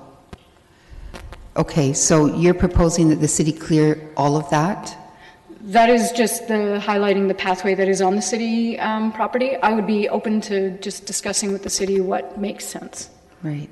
Okay, and I think safety is paramount, right, when it comes to schools and things. This question, I don't know if it's maybe for staff, so I'll hold on. Councillor Gazzola is yours for the delegation. Okay. That appears to be all the questions that we have for you. Thank you very much for coming in. Thank you so much. Okay, I just want to quickly do a time check. We do have a delegation for our next item, so we have already asked a lot of questions, but let's go for it. Questions of staff. Start with Councillor Marsh. Did you have questions of staff? You had rang in first, so. Okay, go ahead. I guess I know that a lot of the pathways that we're talking about are quite wide, and I just wondered when staff does find a way to clear the path, like the one that's already in the pilot, are we able to reduce our costs and our time constraints by narrowing the path that we clear, making sure it's still accessible, but just maybe one pass rather than making sure the whole pathway is cleared? Niall? So through you, Madam Chair, we try to clear in the most efficient way we possibly can. We generally try to clear to 2 widths because that just stops the snow from creeping back in on the sides of the path. So there isn't really much we can do to further restrict the clearance width. Okay, that's fine. And the other question was just, one of the last comments in the report says that city staff were not able to meet expectations around level of service by users through the winter season. Are we talking about we exceeded the 24-hour post-snowfall timeframe, or is it just higher expectations than our own? So through you, Madam Chair, this is probably one of the biggest things that we've been talking about with winter maintenance is that if we get the more involved we get, the higher the number of complaints become, because it's very difficult to meet an expectation. And so on this trail, there are sections of this trail which are quite exposed, and so within 10 minutes of having cleared it, it can be blown back in with snow. And so unless you happen to be following the piece of equipment down there, we could have been there within half an hour of you being down that trail, and it can still be snow covered. So when we started doing winter clearance, we actually found our complaint level about winter clearance actually escalated. And that's not unique to this situation. It's something that we do find that's common across the board. Okay, thanks. Councillor Davey. Thank you. Just one question with respect. Is there any way that going forward, that we can look at clearing without paving? So for example, there are several areas that have stone dust, and I think it makes it a lot, obviously I know it doesn't help people with disabilities or people with strollers, etc., but in the interim, until we can fund those sorts of things, is there a way that we can knock it down so kids that can take advantage of those walkways aren't going through waist deep snow, as we saw in the slides? So through you, Madam Chair, it is something we continually have issues with. We do clear very, very small sections where there is a very, very clear need, which are unpaved. So there are a couple of exceptions around the city where we do that. However, the challenge we find in those sections, and we have found in other places, is particularly in the 2 shoulder seasons where you get frost break. And in those periods of frost break, the damage that can be done to the trails can be quite extensive and lead to many months of those trails being essentially inoperable during the spring season, while we have to back up for repairs and bringing in granular material and relaying the base. So we do have real problems where we get frost break. Once the frost is in the ground, it's not too bad. But as we found over the last 3 or 4 years, frost going into the ground can happen infrequently and stay for very, very short periods of time. So the window for clearing is then very tight. So it really is a big challenge where we don't have a paved trail to be able to undertake winter maintenance. Okay, yeah, I'm interested in more on that, but don't want to waste committee's time. But I do have a brief comment. Would you like that now or after, Madam Chair? Go ahead. Okay, yeah, I'll keep it brief. I'm going to support this because I think it's important, but I hope everyone took a good look at the financial implications on page 6-7. This isn't a small amount of money we're talking about, and I'm becoming increasingly concerned at the expectations we're setting up, especially in light of the infrastructure backlog that we all heard just recently. So I just want to encourage council to remember that we have to find a way to fund all of these things that we're looking at going forward, and it really does worry me, but I do think this is above some of the priorities that we already have, that we're already looking at, and that's why I'll be supporting it. Thank you. Councillor Singh. Yeah, thank you, Madam Chair. And when the time is ready, I'd like to move the item as well. And just to follow up on Councillor Davies' question about winter maintaining before the trails are asphalted. He's correct in pointing out that the price tag to do the full route of all the trails that lead to primary schools or strategic trails is quite high, and it will take some time to get there. And so it'll be frustrating for parts of the community to wait for that time to come. Have you looked at other machinery? I know you've already answered that question in saying that there are difficulties, but are there other machineries available that could possibly allow winter maintenance on a stone dust trail? So through you, Madam Chair, we are constantly looking at the equipment that's available to us. And so we will continue to look for that. We have not yet identified anything which is able to be used on a granular surface reliably without causing significant damage in a sort of a commercial setting. For sure, people clear granular driveways with domestic snow blowers and everything else like that, but that's a little bit different to what the city's operations are trying to undertake. And so we haven't identified anything yet, but we will for sure keep our eyes open. Okay, and with that answer, I'll try to help to take a step back a little bit from this report. We're not supporting a $11 million price tag at this moment. The recommendation before us is to or refer this for staff in conjunction with the Trails and Cycling Master Plan, of seeing how this program could work in conjunction with a larger, more holistic approach towards better, effective leisure access, trails, roads, cycling, and all that. Correct? Through you, Madam Chair, that's correct.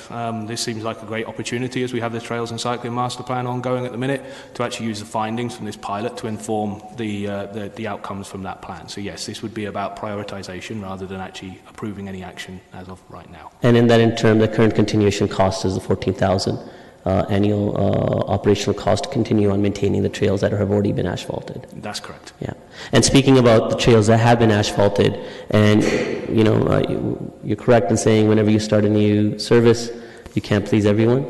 But through the report, I think one thing that came out was overall comments were extremely supportive of winter maintenance and the paved nature of the trails. Several respondents indicated that beyond accessing the school, the trail system provides for regular daily use. And I think much of the focus around the horseshoe, and I think rightly so, I think that's one of the items that, or low-hanging fruit that we really need to improve upon, is access to the primary schools for the youngest of our youth. But from this type of program, that's not the only demographic, right? I'm guessing we heard from a lot that don't naturally just go to school. Yes, we did, and that was one of the things that I think was quite surprising when we were doing the comments, because the surveys were very specifically aimed and targeted towards finding out what that school level of use was. Right. But there were a number of people that volunteered information about how important trail use was to them beyond schools, and indeed how important these trails were for going on to do other errands after they dropped kids off or come back to pick kids up, how important it was to be able to access places like the community centre or the local shopping plaza or so on and so forth.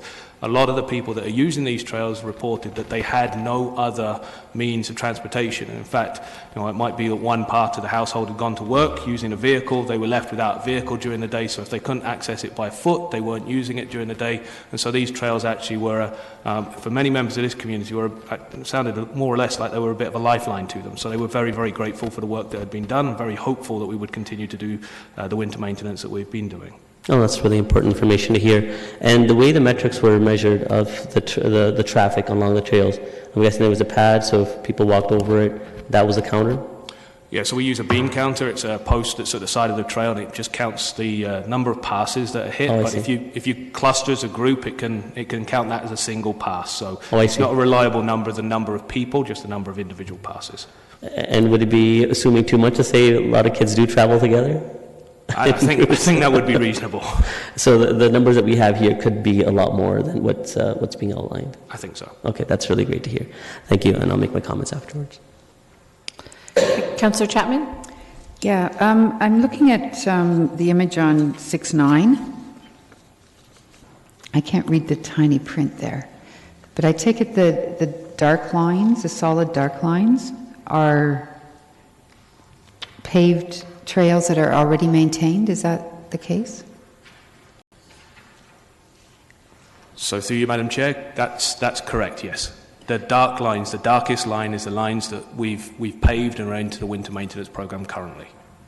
And do they just end? Like I see, they all come to sort of ends at roads. Do the trails go beyond where those paths are currently cleared, or there aren't street names on all of these, so I can't even tell you. Like where it crosses Ehrenbrook Drive, it seems to end at Ehrenbrook, but then the path seems to continue.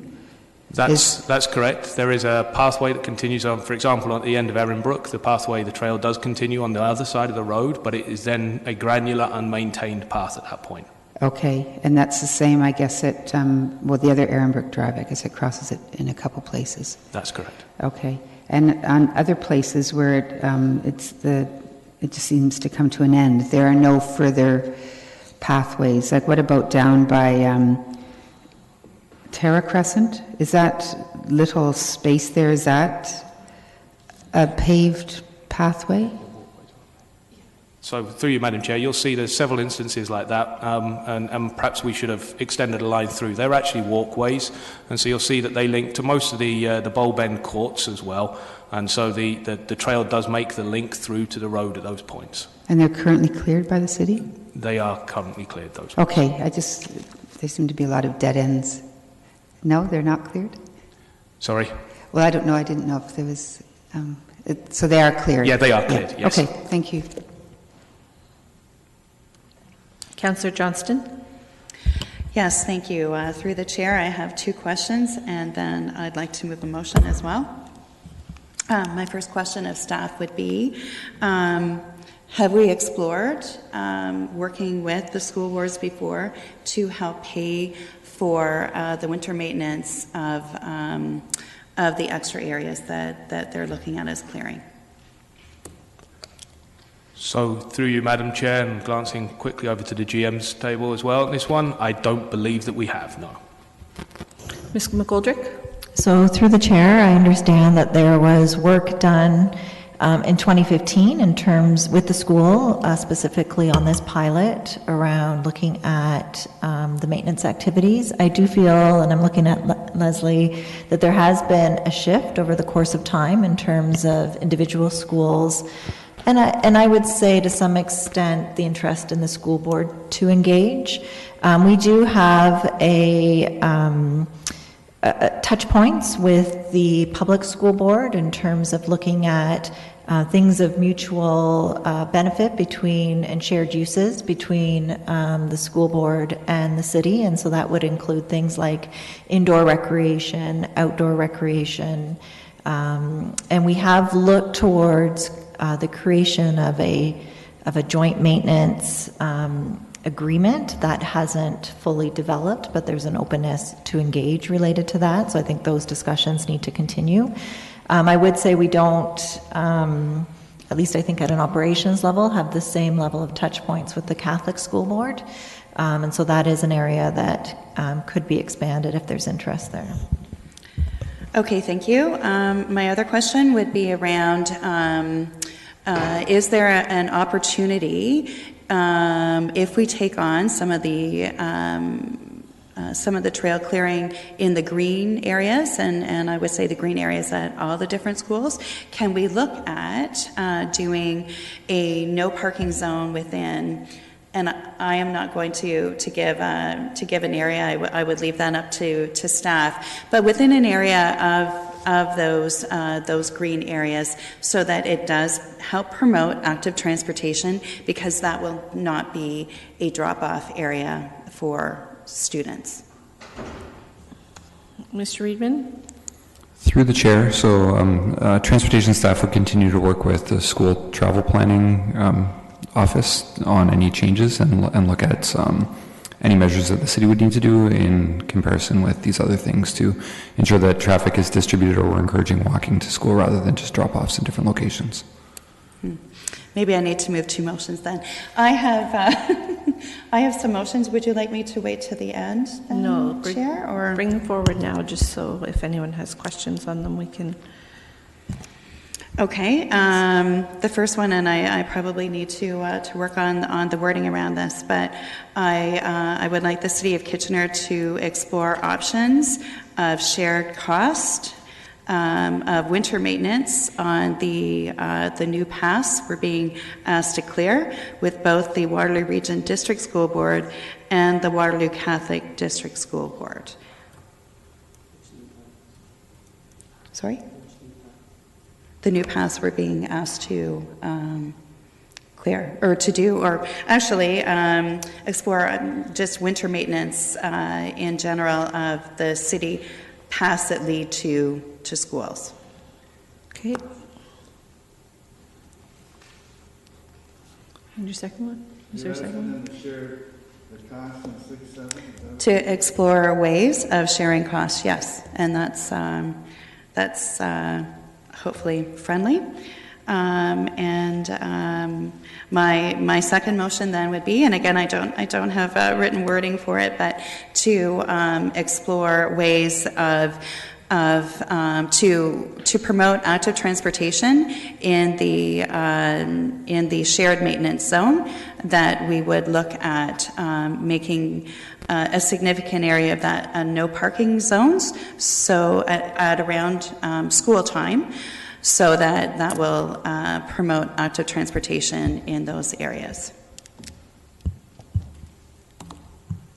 Okay, thank you. We'll take those at the appropriate time.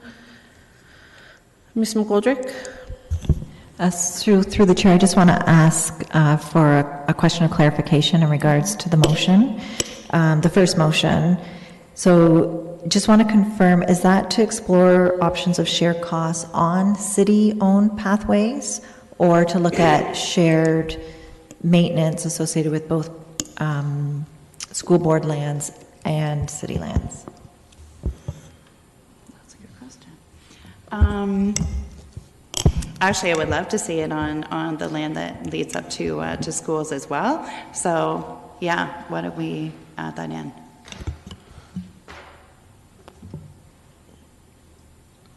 Through you, Madam Chair, if I may as well, is that specific to the recommendations in this report, or is this on a go-forward basis as part of the Cycling and Trails Master Plan? Well, that's why I'm asking it to be explored, so maybe staff can then get back to us with what would make the most sense. Okay, thank you. Up next we have Councillor Gazzola. Referring to page 6-9, can you confirm that all that dark black area actually adds up to 2,500 meters? Is that correct? Through you, Madam Chair, that's correct. Yeah, okay, going now back to your recommendation. By this recommendation, you're stating that this no longer be a pilot project, and this be now approved as a permanent thing for the future. Through you, Madam Chair, that's correct. Okay. I'm just curious as to how, what is, the program has been in place for 2 years already. What has it cost for those 2 years?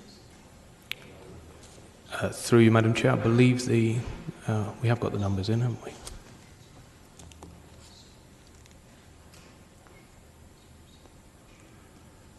If I can keep going, what does the $14,000 represent? What costs are those? The $14,000 is the winter maintenance costs. Yeah, but what is it made up of? Equipment and staff time and materials. Equipment rental from our fleet. Correct. And staff time. Correct. How does this compare to the cost for when we were looking at the snow removal pilots? How do these costs compare to that? Through you, Madam Chair, they're broadly similar. We actually find that the clearing of trails on a per metre basis is actually slightly lower than sidewalks because of the nature of equipment that we can use. We use slightly larger scale equipment, and so it's about $4,500 a kilometre for trails, and it's slightly over $5,000 for sidewalks. We've been finding. Okay. You say that there are no other. What other costs are involved? Overhead costs. So it's not really 14,000. It's more than that. So through you, Madam Chair, you're correct, Councillor. We haven't included into those costs things like supervisory time or administrative costs associated with the staff that are there. That's just hourly rates of staff. So what would, if we include all the costs, what are we looking at? So through you, Madam Chair, I definitely don't have that number right now. We would have to look to see what that number is. Yeah, okay. Okay, go ahead. Ms. McGoldrick, did you want to add something? So through the chair, in terms of the overhead costs, that is something we don't track on a area basis, but typically we would apply in the order of 15% in terms of administrative overhead. So you could take a 15%. Are fringe benefits for labor picked up in the overhead costs, or are they included here? Okay. So the fringe is included within. Okay. The only other question I have is when this, I'd like to know if there was any change as a result of what we're doing here in the numbers of drop-offs that we were incurring, that we had. Was there any improvement in that?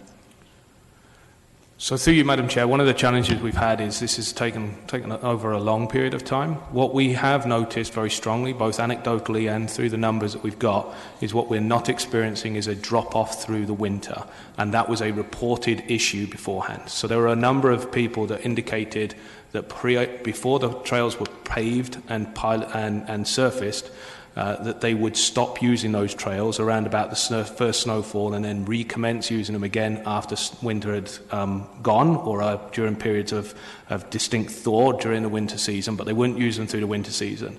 What we saw through our evidence is that we have a broadly consistent level of use throughout the winter months of these trails currently, and that compared to that anecdotal reported drop-off that existed before. What we don't have is reliable evidence, numerical evidence, that would suggest that that was the case before and after.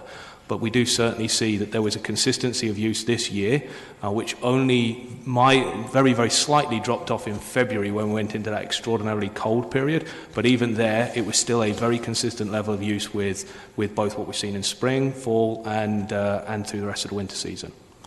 Yeah, if we're advocating for more and more of this across the city, shouldn't we have that information? It would be nice to appreciate, if we go these routes, what benefits there really are and what the impacts are. Mayor Verbenovich. Thank you very much. One quick question and then a comment. Just in terms of, and you were referencing to some of the challenges of dealing with some of these areas in the winter months, and particularly where there's large open spaces, the wind blowing snow back in. I seem to remember as a kid, and mind you, that was a while ago now, going to school, and in the late fall, city crews would come out and put snow fence in all sorts of places, and then in the spring remove that. And that was to help them with the maintenance of some of these walkways and so on, that there was a time when we did maintain them, or it seems that we did, and then that changed. Are we still doing that? And if not, why not? And quite frankly, is it something that we should be doing as part of our strategy to be either helping with this and minimizing the amount of snow so that they're still walkable, or as part of our overall cleaning efforts if we start going down some of the paths that have been talked about today? So through you, Madam Chair, one of the things we are actually going to be implementing this coming season in this district is looking at the options for snow fencing and for more permanent things like tree shelter belts and so on and so forth, where we've got these distinct issues. It is something that we haven't been doing, but it is definitely something we're going to be recommencing with this particular location, or looking at options for this season and on an ongoing basis as we see our trail network expand into these sorts of areas. Then yes, we will be looking at those sorts of measures. And actually, one other question. Right now, because I know we moved away from the notion of winter works a number of years ago. Can we look, for example, as a way of trying to deal with some of these areas, instead of simply saying we're not going to maintain them in the winter months, but let's say, we have a big snowfall and then nothing happens for 2 weeks. Obviously we go through, we look after all of our priority areas over the first few days. Can we be looking at using some of our crews to actually go through and do a removal then, which would still, make them accessible? Quite frankly, wouldn't have the costs associated with it, because we'd be doing it on regular time when we have the staff anyway. So the cost would really just be the operating hours of the vehicles, and would maybe help with some of the accessibility of those trails. So through you, Madam Chair, that's the process we do currently use. So you will occasionally see signs on trails that say no winter maintenance, and you'll say, well, it looks like it's been winter maintained, and that's because they're the trails that we do get to on that second round. So if we do have distinct periods of time once we've finished that initial clear up, we will go into those areas if we don't have more pressing tasks for the crews to do. I should stress that that's not something we reliably do, and it does take several days after large snow dumps to finish that cleanup. So it's not something that we would necessarily be able to do as a reliable thing, but it is something that where we have a paved trail which isn't part of a core winter maintained route, if we do have time after we've got through snow events, we will go back through and start clearing those up. Well, that's where maybe, some of this enhanced dialogue between us and the school boards can help, because we can identify sort of what are the priority 2 and what are those priority 3 trails in order to accommodate in that regard. But just very quickly to move things along, I will support the recommendations that are there. I think it is important, because the one thing that we aren't talking a lot about here is, while there are costs associated with this, and I understand where Councillor Davies coming from, there are also benefits in the short term and the long term in terms of youth health and so on that we don't spend a lot of time, because it's not stuff that impacts our budgets. It impacts, provincial budgets and others. But at the end of the day, it's a quality of life issue and something that ultimately impacts all the overall tax dollar pie that gets paid to all 3 orders of government together, and it is something that I think we need to focus on in this discussion, and maybe quite frankly start making the argument to the provincial orders of government that part of their funding models to the school boards need to look at this as part of their responsibility, because it'll ultimately save them money in the healthcare sector and others if kids are more active. Councillor Schneider? I have more comments than questions. Okay. Councillor Marsh, is yours a question? Yeah, comment. Okay. That appears to be all the questions as I go through what's left here. All right, so that's all the questions we have. Sure. Thank you. Just a quick clarification on Councillor Johnson's amendments. I have no problem with the second one. The first one I just wanted to clarify in terms of the shared cost. If I'm understanding correctly, you just mean for staff to explore if there's economies of scale in terms of lower costs for both the school board and the city, and perhaps clearing more than just our route. Is that the intention? Yes. Okay, thank you. Okay, comments. Councillor Singh. Thank you, Madam Chair. And as I had first said, that I would like to move this motion. Again, I think one of the proudest moments of my time on council is realizing, because it's the type of a community that Ehrenbrook is, and I think Councillor Chapman asked that question, wait a minute, there seems to be a lot of dead ends, and just for her awareness, Folkestone Crescent, Ashley Crescent, Piper Green, Court, Terra Crescent, are just a few streets that connect onto this roadway. And that's why I realize that there are a lot of trails in our community that lead to primary schools, and it focus really is on primary schools for kids that really need that extra bit of assistance, support to get to school, that we have trails there, but again, they act as a barrier or hindrance in the winter months, and that's unfortunate. And I was able to, through my motion, bring to the periphery of our staff to look at a pilot project, which Ehrenbrook was chosen because of the way the neighborhood is situated. And it's not, I think, alone. There are many neighborhoods similar to Ward 5, new parts of our city, and many other areas that, streets that have good walkway connections to trails that lead to effective connection routes to our primary schools. So I think it's great that now this is going to be something that we look on as a larger objective as part of the Trails and Master Plan, because that's the missing link. We can't just look at our trails alone. We can't look at our cycling alone. We can't look at strategic routes to schools alone. It's all a singular traffic management and recreational strategy that we need to conjoin together and figure out an effective way that we can improve the quality of life of our citizens. And I think this pilot project has effectively shown that it has. Before we had anecdotal information, now we have statistical information where residents have responded, yes, they are walking these trails more than they did in the past, and yes, they are walking their kids to school as opposed to dropping their kids to school because there is an effective route available where one did not exist in the past.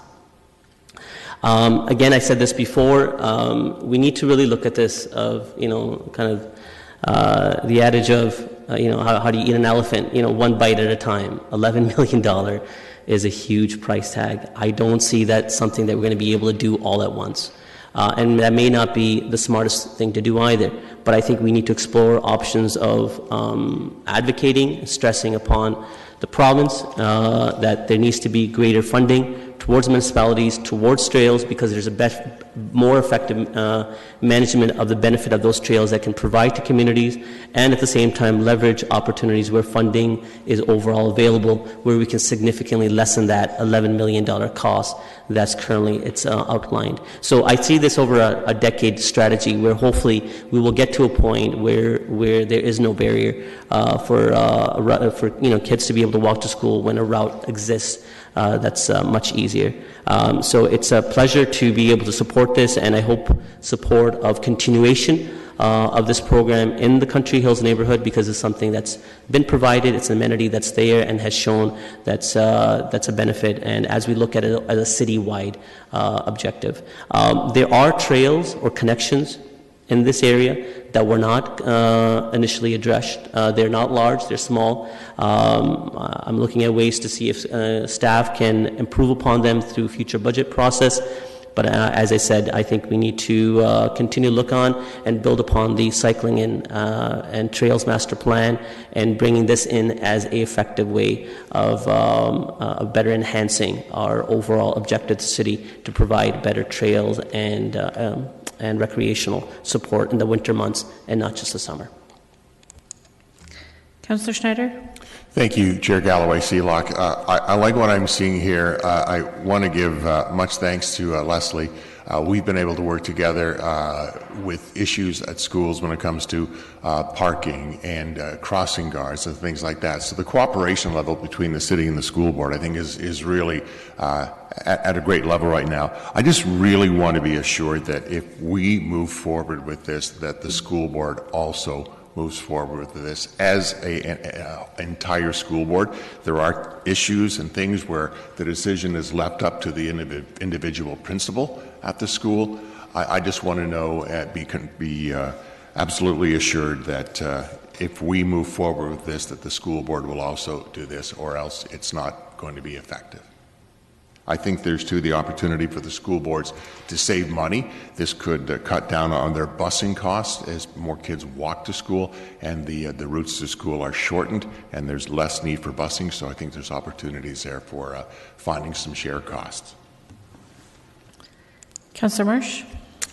Yes, thank you, Chair Galloway Seelock. So I'm very pleased to support the original motion and the first part of this motion. The other part, the second part about making a wide berth of no parking zone next to the trails, I think we need to maybe, for myself, I think that just needs a little more thought. We have, pregnant mothers, we have parents with disabilities who are trying to get their kids to school, and being a little bit closer to the pathway, I think, might be, something that's required for them. So for me, that's just where I'm at this moment, but I'm willing to look at it for the council vote. So when it comes to last term, and it may have been said when I stepped out of the room for a moment, but I'm pretty sure that our colleague, Councillor Ioannidis, who is unfortunately not here today, I'm pretty sure he brought forward a motion when we were looking at school bus routes and whether and that we were saying to the school boards, hey, if you're going to be counting our city-owned pathways as a safe route to school in terms of your number of meters from distance separation, so then you'll stop people from getting on a bus because they're close enough if they use the pathways, i.e. telling us, hey, we have to maintain their routes to school.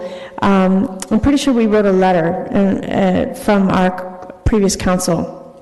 I'd like us to explore that with staff a little bit and see whether or not we can ask staff to bring forward, if the first amendment passes, a potential letter that then we can pass along to the school board trustees. I think staff to staff might be more challenging, but we'll let staff let us know that. If we go from a letter from our council to the trustees, that might hold more weight.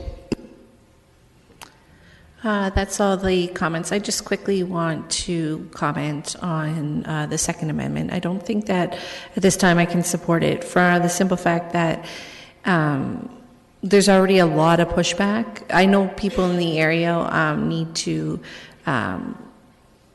people who live there get annoyed by it, but there's also the flip side that people need to be able to park in certain areas during the school day in order for repair work to happen or for the telecommunication company to come over and be able to park on the street. So I think it's just something that is a little bigger than we should pass at this point. I know it's just exploring options, but I see bigger problems with that one. Councillor Johnston? Thank you. Yes, and I just wrote this out quickly. So I had meant to put in there designated times. We have, right now we have parking signs outside of many schools that say between, I think it's between 8 and 10 and I think maybe 2 to 4 in the afternoon, and I should have added those in. So can I make an amendment to my motion? Thank you. And to Councillor Marsh's point, perhaps if people have, thank you, if they have wheelchair accessibility, I don't know, concerns, licenses on their cars, that would then be something that we could consider as well. So I'll just finish this. Go ahead. Okay. No, that's all we have. So we're going to deal with the First Amendment first. So if we can see that whole one, just so.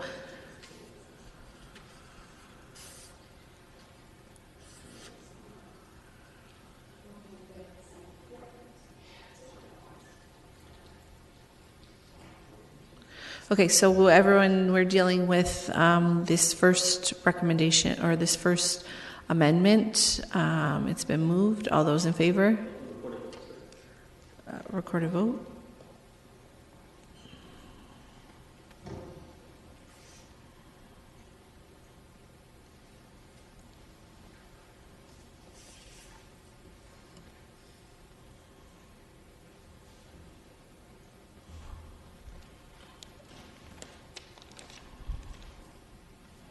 And that's carried unanimously. And now we look to the Second Amendment.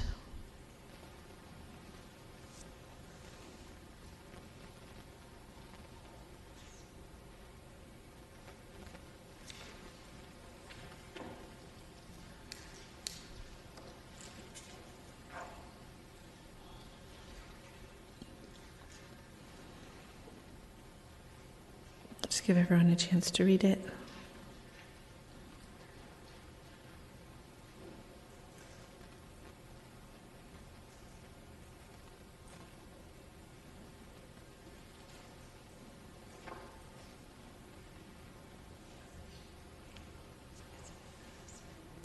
I think the intent is there. All right, record a vote on that one as well.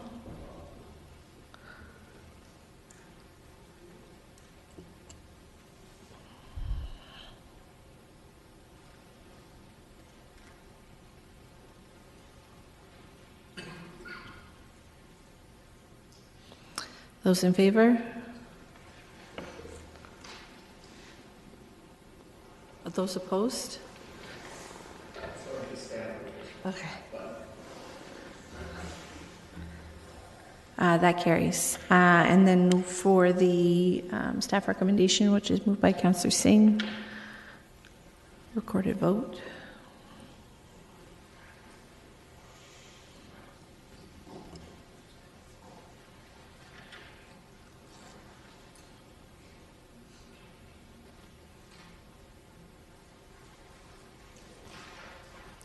That's carried unanimously. Thank you very much for that.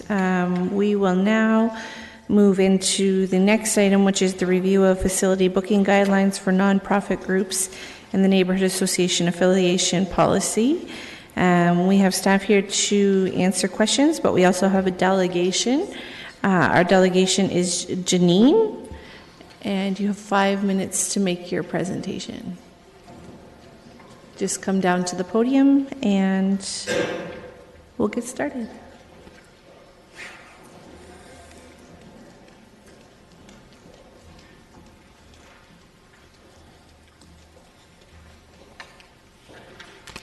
Welcome.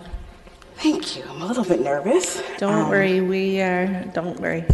All right. We won't bite. Okay. So, hello, everyone, and thank you for taking the time to listen to the opportunities and challenges that our NA, the North 6 Neighborhood Association, has.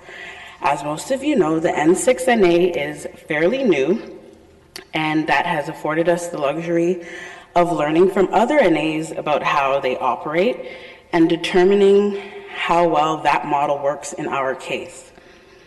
We are going into our 7th session of seasonal programming, and I'm sorry to report that the majority of programs that we have organized have been canceled due to lack of residents signing up. We have had a couple of programs that have been well attended, but if we're talking in generalities, we cancel most classes unless we subsidize the programs to be able to run them, meaning that we need to find the money to pay for the instructor and we do not turn a profit. This appears to be the opposite of how most NAs operate, as we are having to find alternative resources of funding for the things that we do. We rely on grants, churches, and even donations from banks to subsidize our programs. Last summer, we ran a basketball camp for the youth for a week. The program ran from 9 a.m. to 1 p.m. with a provided snack by the church and funding given to us by banks and other sponsors, which allowed for us to have t-shirts made and daily instruction provided by a well-respected local coach. We ran the program at a cost of $40 to the participants, and that cost ended up being too high for most.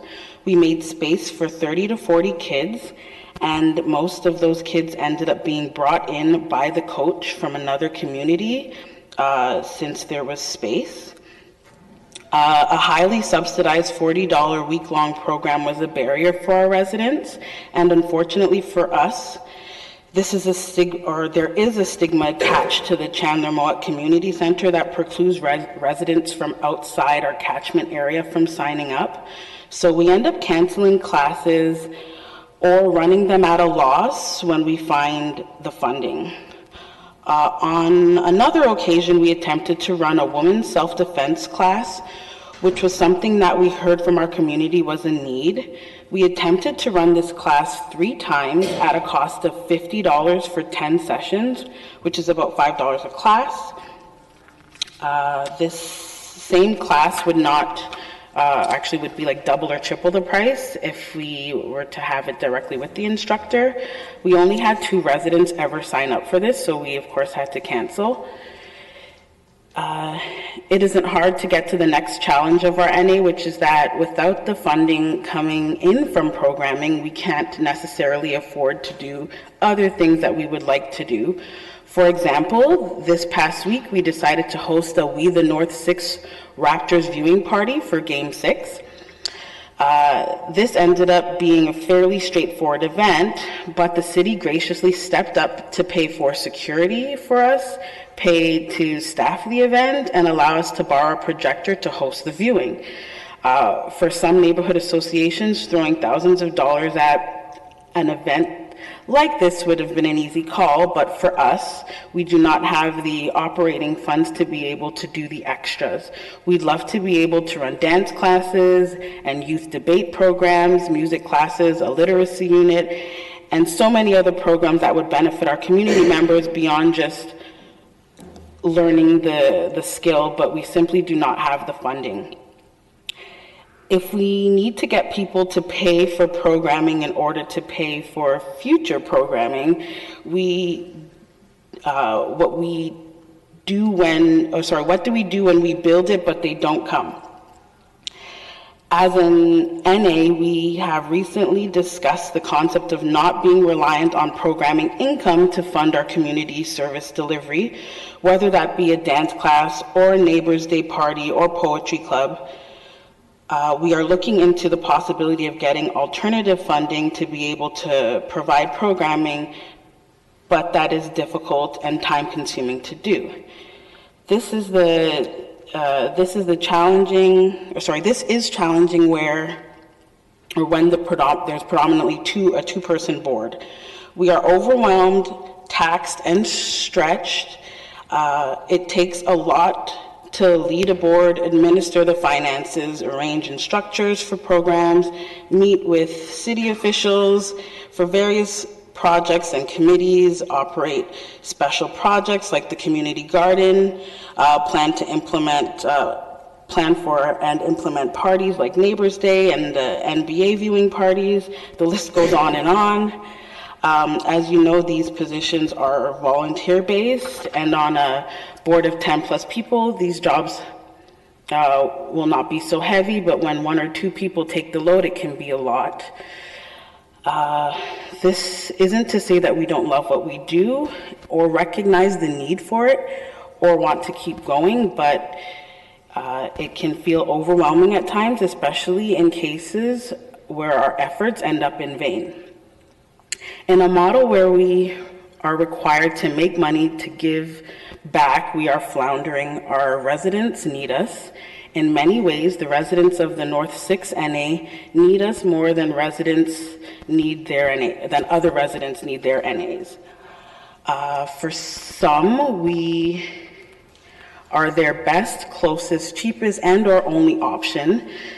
They can't necessarily drive across town to take karate class at another community center, and the cost of the class might be well out of reach. They need quality programming that is within their neighborhood, and we want to give that to them. We want to change the neighborhood's dynamics. We want to build capacities among our residents. We want to raise up our community members and essentially foster a stronger and inclusive neighborhood. So rather than searching for how we do that within the current NA model, we are forging a new way, and we hope that the city will support us in our ventures and continue to support us in whatever ways they can. Thank you for your time. Thank you very much for your presentation. You did fabulous. Thank you. I have almost everybody in the queue. Is it questions of the delegation or of staff? Okay. Mayor Varanovich. Thank you very much, and thanks for coming in. As Chair Galloway-Seelock said, you did a great job. Not only today, but I also know you and the others have been doing a fantastic job. Thank you. Since the rebranding from Chandler Mowat Neighborhood Association to North 6, and things have, a lot of great things have been happening. I know you focus on some of the challenges today. But one of the things that you touched on was the issue of the cost barrier. And I'm just wondering, in terms of the basketball camp or some of the some of the other programming where you haven't had to cancel because of numbers and the budgetary issues, have folks made available to themselves things like our leisure access program and so on, And is that part of the answer, or is that not working for some reason? Well, the way the structure is set up, the Leisure Access Program doesn't qualify for neighborhood association programming, so they don't work. So essentially our group, we have come up with a model for us where if we apply for a grant, for example, we applied for the Healthy Kids grant, and we got that, and we used the funds for that to subsidize active type programming. If they have a leisure access card, then we use our funds to subsidize so that they can use it, because otherwise they wouldn't be able to. So if I sort of had to ask you if there were the top couple things that we could do to help North 6 out, what would you say that they are? Wow. And if you don't have that answer today, that's okay. I just feel like probably more support just overall with, again, I think our barrier is mostly being able to bring things to our community that they can afford to even participate in. Sure. Okay, wonderful. Well, listen, I really do appreciate, and I know Councillor Singh and others do. I mean, I was out there, and I think he was out there as well on Neighbors Day, and it was just great to see the hundreds of people in the community, and they come out for Neighbors Day. It's a free event. Everyone's there. I think we had at least about 500 people in and out of our Neighbors Day. Which is fantastic. Yeah, it's a really relatively small neighborhood, and it was really awesome to see. So thank you. Keep it up, and thank you for coming in here and sort of challenging us to see how we can think a little bit differently, which is also what this broader report gets at today. And Chair Galloway-Silak, I mean, at the appropriate time when we get to it, it is something I would like to move. Councillor Schneider? Thank you, Chair Galloway-Silak. Thank you so much for coming in and sharing your experience there. It's I have a similar situation at one of the community associations and centers in my ward, and it's clear that the ability to do things is in part due to our current policies and not the people who are on the boards doing the great work. What would it mean if the policies were adapted and adjusted and there was more support and resources available to you and your group? And to the board? Right, yeah, and just those that you serve in the community.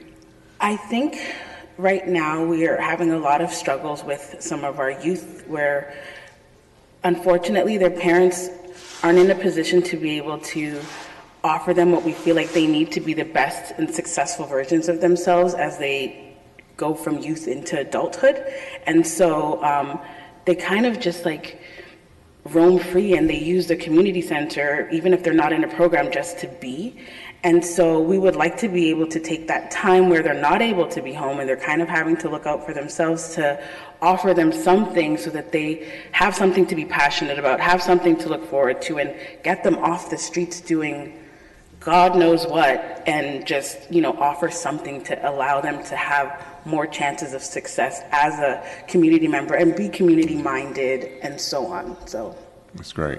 And mentioning too, with regards to the volunteers on your neighborhood association, getting support and resources, what are some of the things that your volunteers would appreciate getting support and resources from the city? Access to more volunteers too, because sometimes we would try to put on an event and we don't have enough support to be able to facilitate that. I'm not really sure what else other than what I've already said. Okay, but if maybe perhaps our staff could take charge of some of the things that your volunteers have to do now that maybe takes a lot of their time, and would that be helpful? Potentially, even like programming, we have ideas for programming, but to like find instructors or quality instructors that for us to have to try to have them run criminal checks, or I feel like there's processes already in place for that. So some of that legwork could assist us in being able to bring in quality instructors. And I'm trying to think of other, I know we've come across other challenges, or even like when we get, for example, we've got a grant for our, to change the space of, there's a cul-de-sac and a walkway that connects Ottawa Street into the Chandler Mohawk community, and we've got a placement grant to like change the space, so we're planning on like yarn bombing the fence and having active activities painted on the sidewalk up that path. And we're supposed to be changing the lighting, and we were awarded this grant that green lighted our ideas, but then moving forward, it's just like lights can't go up, they have to go down. We just have so much red tape, so we were like so excited for all that we could do, but there's just a lot of red tape to cut through with the grade, and by the time you get all the quotes for what will actually be able to allow us to have that project, we're well outside of the budget or the grant that was provided to us. So those types of challenges are affecting us to produce some of the things that we were green lighted. Okay, just one more question. If it was possible to have the hours of operation of the community center expanded so they were open on Saturday and Sunday for use, how important is that to you and your neighborhood association and those you serve? I think provided that we have programs there that are accessible, I think that our community would definitely benefit from utilizing that space, for sure. Okay, thank you. You're welcome. Councillor Singh. Thank you, Madam Chair and Janine. Like others have said, you've done a great job. Thanks. And I think you have very effectively communicated the desire and the ongoing work that North Six is doing and continues to do in bettering the Chandler Mohawk community. So thank you. And I think there's no question in you saying that more help is needed, that there's not a commitment by members like yourself and others on the board. It just means that more needs to be done and help is necessary. Right. And I think Councillor Schneider and both Mayor Vanovic have asked really good questions of what conversations we've had around the table, of what more can the city do to allow you to do a better job in connecting with the residents. So one of the questions I was going to ask is, of course, timing that the center is open, and you answered that as long as programming is there. Is that the only thing that the community center is used for, just programming, or is that a safe place that's used for just kind of congregation and access to the computer and the terminals there, and the youth room too? Yeah, like the computers are always in use. They're never not in use. There's usually a list and a lineup for like allotted time to use the computers because they're just in demand. And so the staff has to monitor that so that it's kind of fairly distributed. And it is a safe place. Like, that's where all the community kids go. That's their spot. So even if there's programs running that they're not participating in, they're still in the foyer, they're still hanging out. They want to be involved, but don't really know how to be involved. And it's like a second home to most of them. Because like I said, a lot of these kids are just...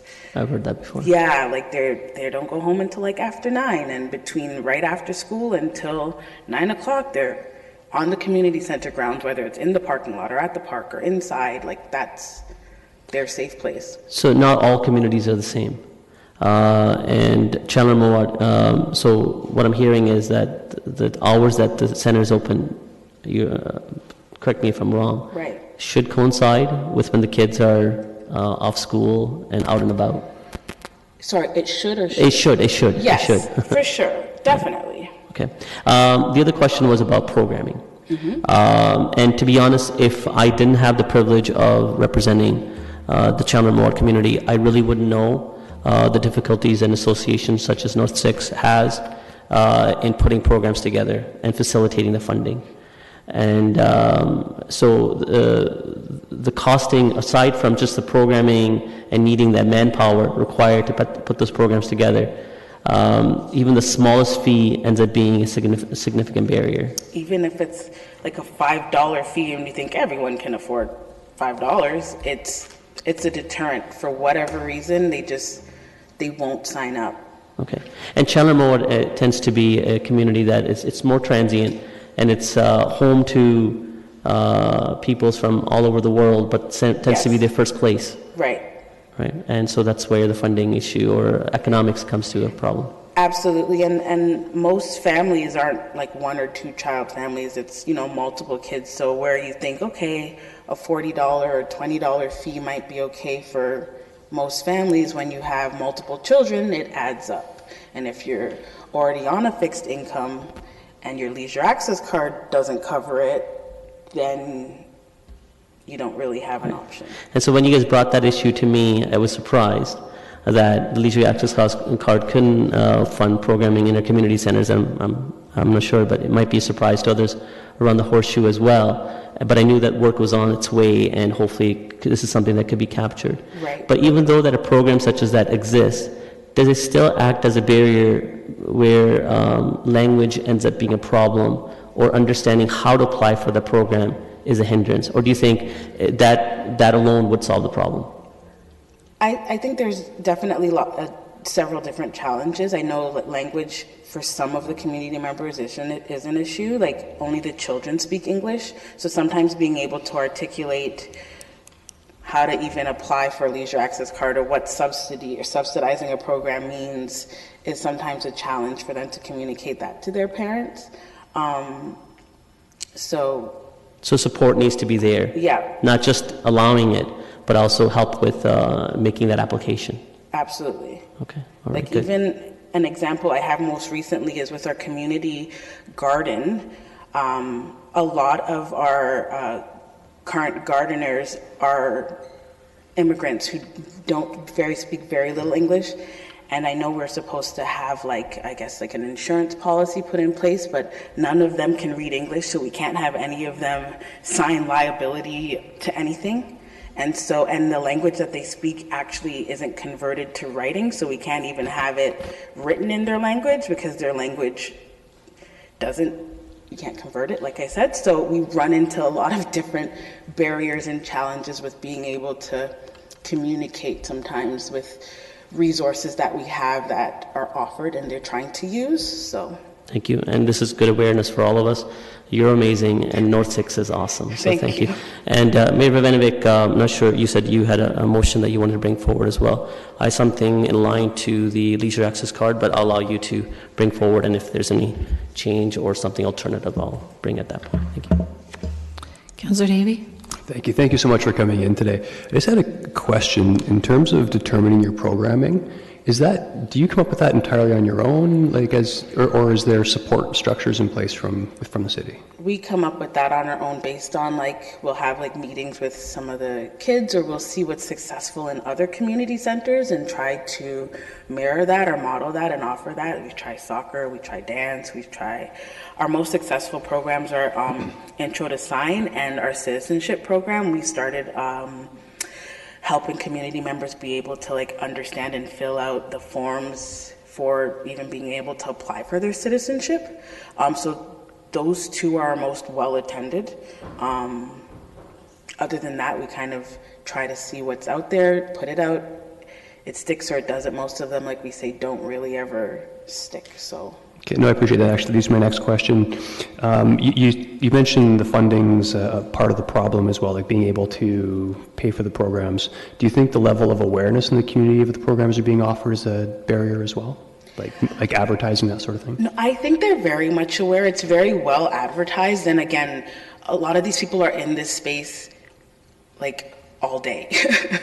They're in and out of the space, I should say. So they're very well aware of what's available. But if we're unable, they're right now used to the model of other partners being able to offer things for free. So for example, we have House of Friendship partner that's there. They will offer programs that are subsidized that they don't have to pay for. Or we have Corizon. Corizon will come in and offer things. So the community is used to being able to get programs that they don't have to pay for. So when we come in and say, hey, here's something that will be really great for you, there's a fee associated, it's no thanks. Okay, I appreciate that. Last thing, you touched upon your board size. I think I heard you say your board has 3 people on it? Our board has about 6 people on it. Okay. However, two of us carry the weight of that. Okay. Is there anything in particular that you would point to in terms of a barrier to getting more volunteers for your board?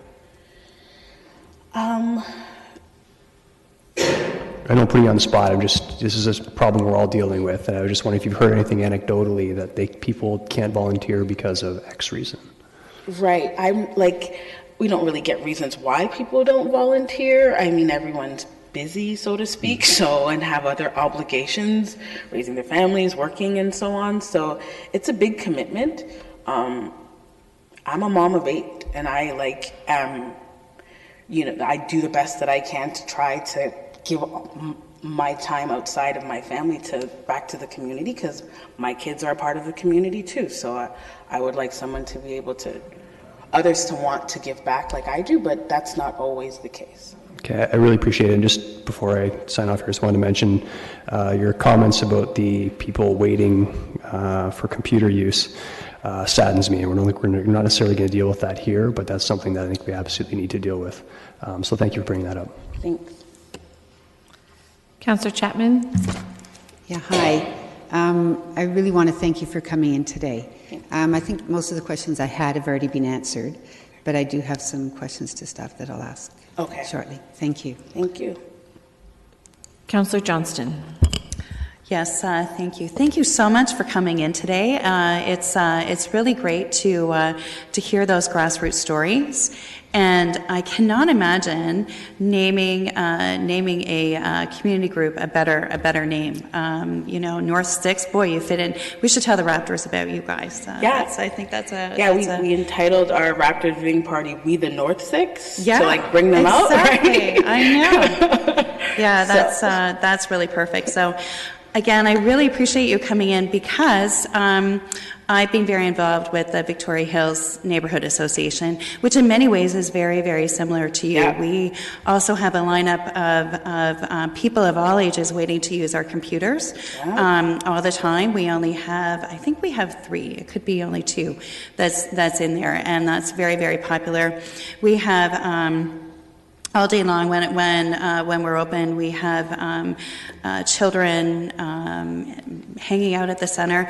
And as I like to say, with our community centers, with our parks, for many people, that's their recreation center, it's their cottage, they're going, that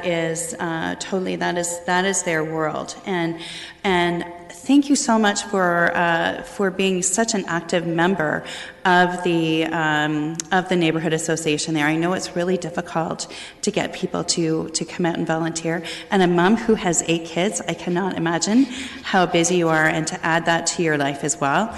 You're doing such a service to the community. So I can't thank you enough. I guess my question to you would be, have you been kind of looped in with some other communities like Victoria Hills? They've had many similar issues, but what they have in place there that's been really effective is they have a strong board and a strong core group of volunteers. And that's so helpful to share that load, because if it only comes down to 2 people, it burns people out, and that's very difficult. So I'm wondering if you've maybe had an opportunity to look at some of the programs that they've offered and that they've found successful. They've had similar issues too in terms of trying out different things. Some things work and some things don't. Is that something you've looked at? Yeah, we've looked at their model, and even Williamsburg, and even trying to we will poach instructors, so to speak, right? If they have it and it works over there, let's see if those instructors can come over to our site and see if we can run that. So we do try, but for us it really hasn't been successful yet. We're not giving up. We're going to keep trying different things until hopefully something sticks. Well, and I appreciate that. And you know what? Different neighborhoods have different needs, and I totally agree with that. And so thank you for presenting that real need that's there. Really appreciate it. Thank you. I too just want to echo the comments. Thanks for coming in and for your presentation. I did have the opportunity a long time ago to represent the Chandler-Mowood area, and so I'm familiar with some of the context there. I think your struggles are real, and I think they're unique. And I appreciate the fact that you're willing to give your time not only to the association, but to come out and open our eyes to make sure that we look at each center and each association with a clean lens and make sure that we're supporting them as best we can. So thank you very much for coming in. Thank you. All right, you can have a seat. We're going to ask questions of staff. I just want to do another time check with you. It is 10 after 12. We're supposed to be done this meeting in 20 minutes, and we still have another item to deal with. So I just give you that context. Questions of staff. Councillor Singh, is yours questions of staff? Go ahead. Yes, thank you, Madam Chair, and to staff. Janine raised a lot of issues that are, beyond the scope of what's before us. But I just want to get support from staff that some of those items are being addressed through other work that's going on already. Correct? The community center hours and all that through the review, community center review. That's something that the work is ongoing for staff to bring back and seeing the changes on scheduling, the center time scheduling. Yeah, through the Madam Chair, yes, hours of use, that's going to be looked at, as well as other ways of looking to support neighborhood associations. So the whole piece around collaboration, I think there's a lot of opportunities to bring other people to the table to help support neighborhood associations and bearing the load of running a community center. Okay, so this specific report, when focused on nonprofit organization, that includes the neighborhood associations, or? We specifically spell out neighborhood associations, so they're neighborhood associations, but there are also other nonprofit organizations that might want to participate at our community centers. Okay. House of Friendship, not-for-profit. There are other organizations, Pathways to Education. Those types of organizations are interested in participating as well. Okay, but through this review, could we look at kind of the barriers that are addressed by Janine about funding for programming that they help put together, or support for the cost of programming, as well as the use of the leisure access card towards programming that's provided by the association. Would this outline that? Through the chair, so one of the I believe funding is going to be looked at in a number of different ways. As we bring different partners to the table, there will be different means of accessing different types of funding, I believe. And I think we'll be looking at that as part of our collaboration. The leisure access card, that wasn't on our radar, but we certainly can consider the leisure access card. Okay, I think we absolutely need to. I don't know what Mayor Benovic has in mind, but that does need to be in consideration. Would staff need that as a direction, or is that something that could be captured within the work? Mr. May? Through you, Madam Chair, this body of work is specific to a review of two specific existing policies. So if council has an inclination to have staff look at expanding the LAC program to fund neighborhood association programs, I think you should pass a specific motion on that issue. Okay. And again, I'll see to Mayor Benvick what he has in mind. Beyond this, so the program, it's the booking guideline speaks to events that we put together by various different community groups as well, outside of just not-for-profits. Is that correct? Through the chair, our existing booking guidelines does try to address all access to our community centers. What it does do is it does limit the booking guidelines does limit to how we can provide space to different organizations. If they're not a neighborhood association, primary or secondary, then largely they're charged a rental fee. So that can be limiting to collaboration. It can be limiting to the amount of people who might come forward, who might want to participate in providing service to the community. Okay, and we're looking at ways to lift that. And we're looking at ways, yes. That's great. Okay, thank you. Councillor Michaud? Thank you. Something I've been hearing, and that was a great presentation you had given with regards to your community center, but the red tape that some of these neighborhood groups have to go through, and especially if you're already limited with your volunteering. I've heard this from a number of organizations or neighborhood associations in Ward 4 as well, that is there any way staff can look at, and I get that you have to cross your I's and cross your T's and dot your I's, and there's insurance issues and everything, but there's a lot of stuff, they just seem to always get a no first, and then they have to go back and ask the same question over again, and the answer changes. So is there any way this could be streamlined a little bit or loosened up for them to go forward with things? Through the chair, I need a little bit of clarification on, are you talking about access to community center space?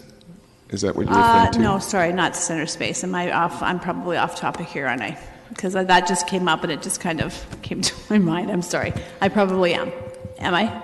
Well, I can answer. I can relate it to the two policies. The question there, I believe the two policies, as written, do have a bit of red tape that people have to kind of jump through. And one of the goals would be to try to remove that and make it much easier for community access to the spaces. Okay, and I think that would help with any neighborhood organization such as this one to just kind of get forward. This is one thing of probably a list of things that they have to do and get over, hurdles they have to get over, so that would be great. Thank you. Through the chair, an example that Janine brought up that I think relates directly to our affiliation policy is that as a policy, we only have basically one neighborhood association in one area, and what that policy limits us in doing is actually working with some group like a community garden group as a separate group, a separate organization, because what we traditionally do now is we try to send it through the neighborhood association, actually putting more responsibility on neighborhood association to kind of manage that piece and then do all their other things that they're doing. So what we're hoping to do is take a look at how we might be able to give better access to staff time and to community spaces in order to get the support that they need. I think that seems like a good path to go on, especially since the neighborhood groups have grown so much. I mean, in the last number of years, right? We've got a lot more. So maybe it's just too much pressure on the neighborhood associations right now. Thank you. Councillor Chapman? Yeah, a few questions first. In the report, it says that 4 of the neighborhood associations were not surveyed. Which ones were they? It talks about 24 out of 28. Did provide feedback. I think I've got those numbers right. 24 of the 28 affiliated associations. Through the chair, all neighborhood associations were invited to participate in individual one-on-one meetings, and we're also provided an opportunity to provide written input into our initial investigations with them. There were 4 groups who unfortunately were not able to meet with us or didn't respond to our request. We continue to reach out to them for their involvement. And which ones were they? Country Hills was one of them.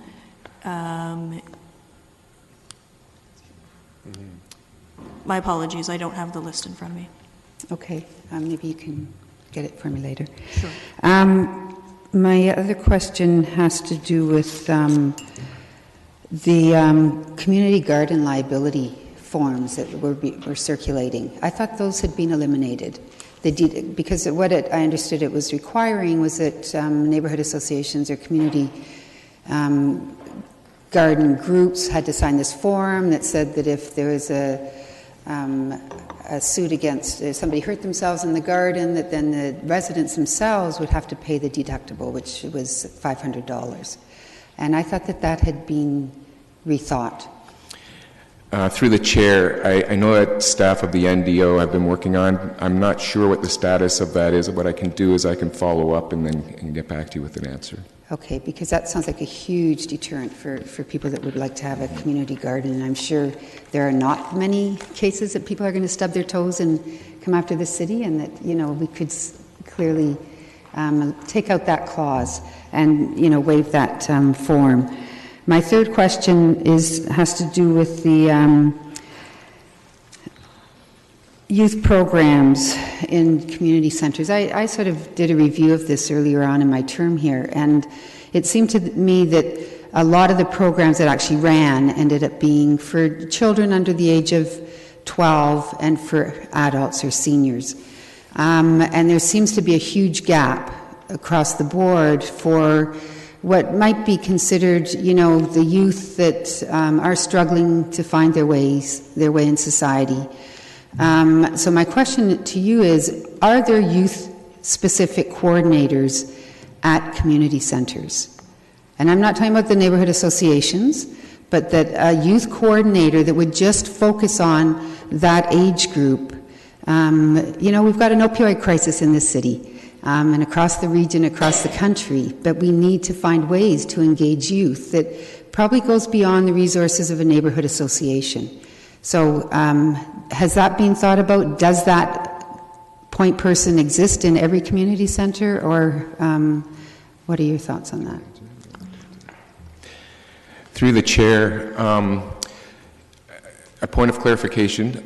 Are you talking about City of Kitchener staff coordinators? Yes. Yes, okay.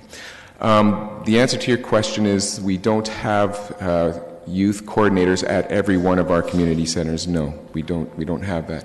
What we do have in programs and resource services, they have a staff of 2 full-time coordinators that focus on youth services, youth coordination. We do, where requested from neighborhood associations at community centers, they do provide programming and or guidance to neighborhood associations on programming for youth in their community centers.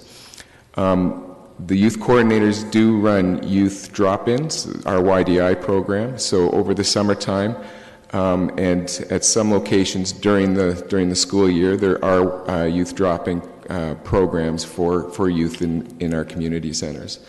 Right now, given our policy, neighborhood associations have first right of refusal for space. So if the neighborhood association do not think it's necessary to have youth programming at the center, and they have something else during that time, and we can't negotiate or convince otherwise, then the youth programming won't. There might be at times where youth programming isn't provided just because the space isn't available. And just a quick question, for those youth drop-ins, do you have any idea what age of youth are actually attending these programs? Through the chair, that varies. I can't get you the exact ages.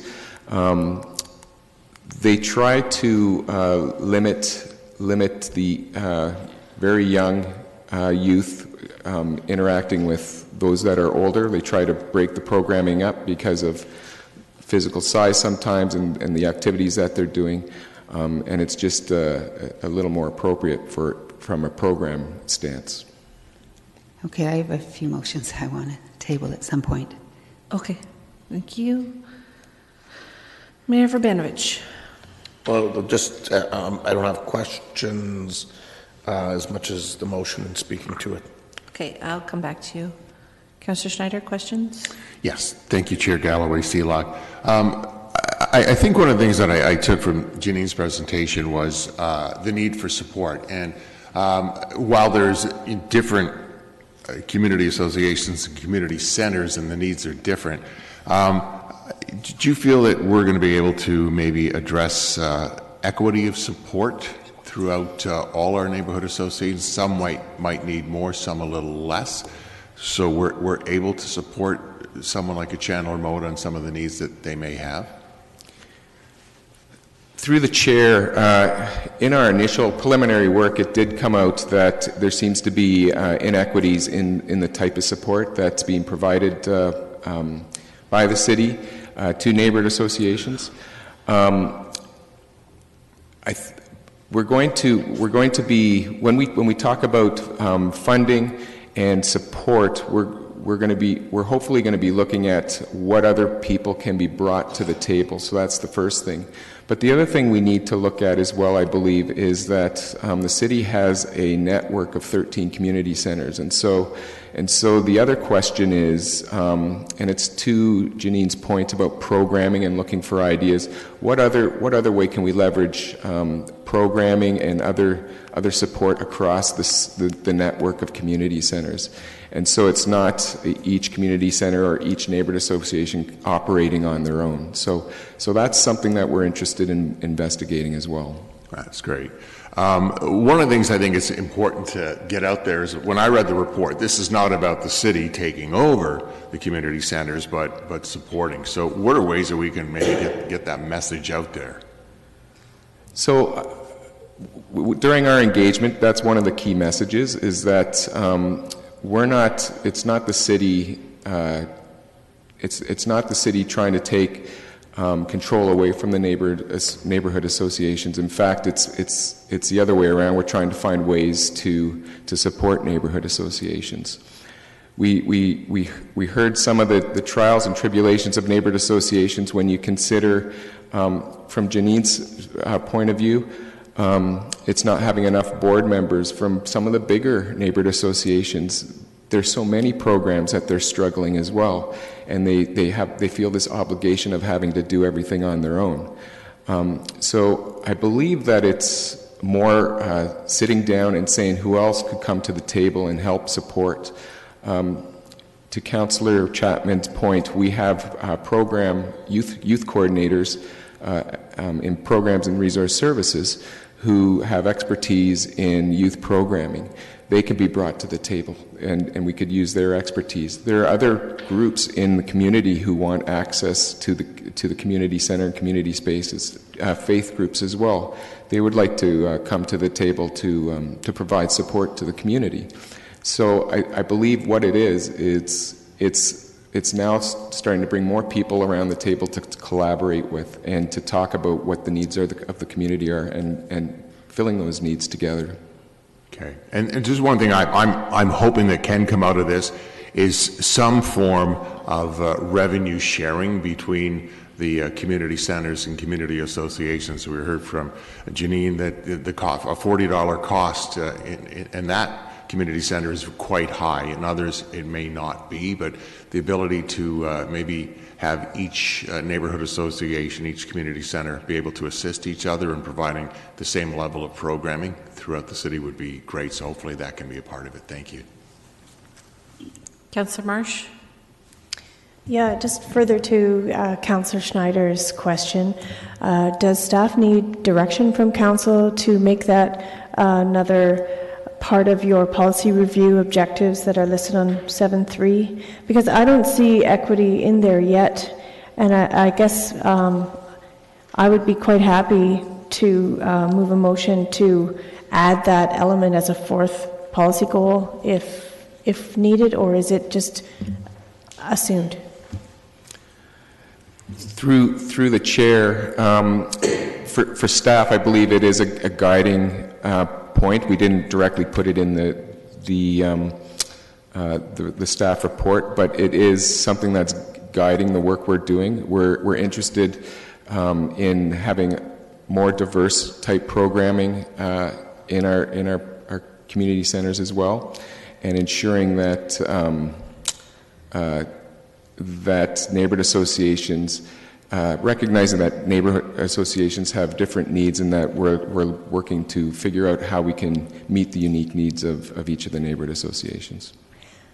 Okay, so when one neighborhood association has a very large sum of money in their coffers because they have had success in generating a lot of income over the years, and another neighborhood association is providing programs that people can't afford. My question is this review going to address those inequities to make sure that we can find a way to fund programs in areas where that's required? Mr. May, did you want to answer? Through you, Madam Chair. That's something that's been on our radar. However, if it is something that is a priority of council, I think you would want to move an amendment to the policy review objectives on the top of page 7.3 to specifically call that issue out. Terrific. Okay, so at the appropriate time, I'll just add that to the mix. Madam Chair, I know we're behind, but I think I can hear from some of our colleagues that it's an important one. Councillor Davey? Thank you. Just quickly, thank you to Councillor Chapman for bringing up the 12 to 18 age group. I think that is, if we have a missing middle in planning, this is certainly, I think, a missing middle with respect to our youth and the ones that are most at risk. So thank you for bringing that up. We're not going to resolve it today, but it's something we need to pay attention to. One of the big issues, I think, again, is the boards and the volunteer, because as the delegate mentioned, usually it falls to a couple of people doing the lion's share of work. Can you remind me some of the ways that we recognize board members?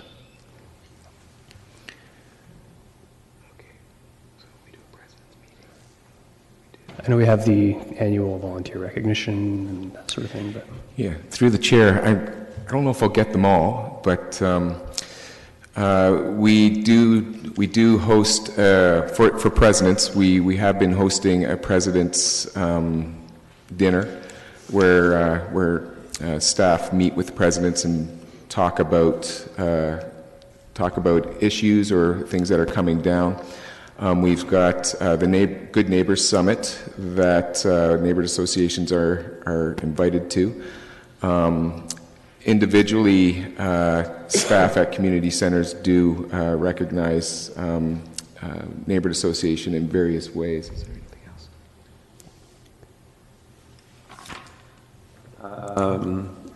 Mark just says, is there anything else? And I think there is. I think that, and Janine touched on this, you know, we asked when we met with the neighborhood associations, the very first question we asked is, why do you do this? Why do you spend your time? You're a mother of 8. Why are you doing this? And really, it's about giving back to their community. One of the things staff is so good at is saying thank you and being able to acknowledge the hard work that they're doing. But as far as formal acknowledgement, I would say that there are events probably 3 or 4 times throughout the year, and we're trying to grow that as well. Okay, so and unfortunately we live in a world where you either pay, you know, minimum wage, 30 grand a year or something like that, or nothing. There's no middle there. So I think it would. I guess there's other ways that I think we should be looking at. I know it's intrinsically motivated, as I was alluded to, but I think we can also add some extrinsic things, like at minimal cost to the city. Like, can we be looking at things like free passes to Kiwanis Park for anyone that's not a board member? Like, there's a whole range of things that the city can be doing to recognize board members that might bring in some people that, yeah, slightly extrinsic reasons, but they're offsetting a huge cost here. Is that something that we are looking at as part of this? Through the chair, recognition was not part of what we were looking at within these policies.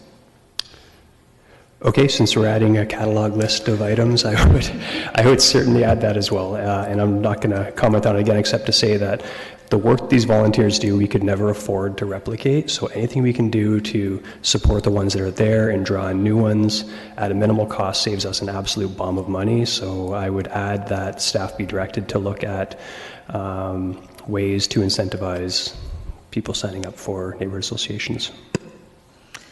Okay, now that we have at least 4 amendments, I need everyone to make sure that they're writing them out so that we can keep track of them and do that while Councillor Johnston asks her questions. Yes, thank you. Through you. I want to ask a question with regards to how many of our neighborhood associations are not incorporated at the moment? Do you have a figure on that?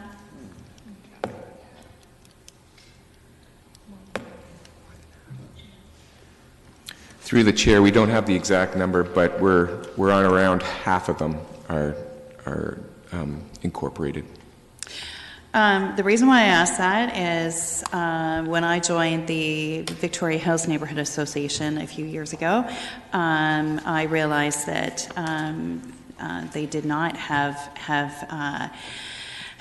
that in place at that time, and it did present a lot of liability for the members of the neighborhood association that were sitting on the board at that time, and in particular, I was concerned myself, and I think that poses a challenge for people and a risk for them to take to be on our boards and our neighborhood associations whenever we don't have that in place. So I would say that I would strongly encourage the staff of the community centers, your staff, to talk to the neighborhood associations about getting that in place. There is a cost associated, but it's a bigger cost for people personally to take on, who might be property owners, etc., to sit on those boards. And as we were talking about the community gardens, etc.,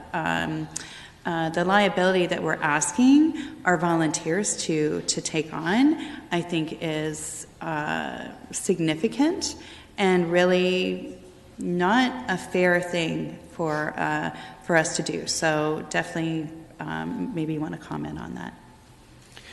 Through the chair, staff do regularly talk with neighborhood associations about the risk of being on boards, as well as the option of incorporating. And in fact, the City of Kitchener does, neighborhood associations can apply for a grant to be incorporated, so it doesn't necessarily, they don't necessarily have to raise the funds for themselves. There's a number of requirements that go along with getting incorporated, and sometimes the struggle is that the neighborhood association or the volunteers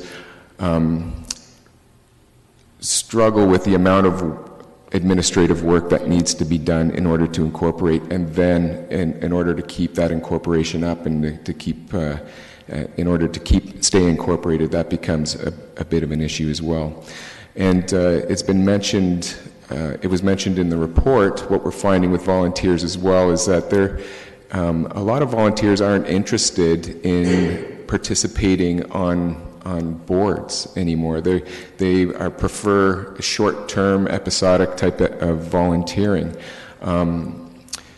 For instance, community garden groups aren't really interested in being on a board of a neighborhood association in order to have their community garden. They just want their community garden. They want a garden. They want to grow their plants and food, and that's it. So it's a bit of a struggle, especially when it gets into more formalized incorporation. And I would agree with that. And I think probably if we take a look at the ones that aren't incorporated, the neighborhood associations, they're probably the ones that would struggle the most to go through that process. So I really think that it's something that we need to take a look at, because people might not even realize that piece. And I'll say one more comment. Janine, you are a great mom. If you've got a child to sleep on those very, very hard benches, which I feel were probably designed by my ancient Protestant relatives. So good for you. Okay, that's all the questions that we have. I'm going to ask for the motions, and only the motions at this point in time. So Mayor Verbanovich, you have something alternate or in addition to? No, so I'm going to move the motion that's in the staff report. I'll let Councillor Singh move forward the amendment that he was going to move, and I know some others have said they have amendments as well. Yeah, and I'll save my comments, but till later. But I think the only thing I will urge people as we look at these amendments is we keep them as much as possible focused on right now on this report, which is focused on centers and their operations, and even though there's a broad range of other items that have been identified. Yeah, and I was thinking the same, that they could bring them forward as notice of motions for either council or the next committee, that we could deal with them then. So I'm aware of that and going to try and moderate that as I hear the amendments. So, Councillor Singh.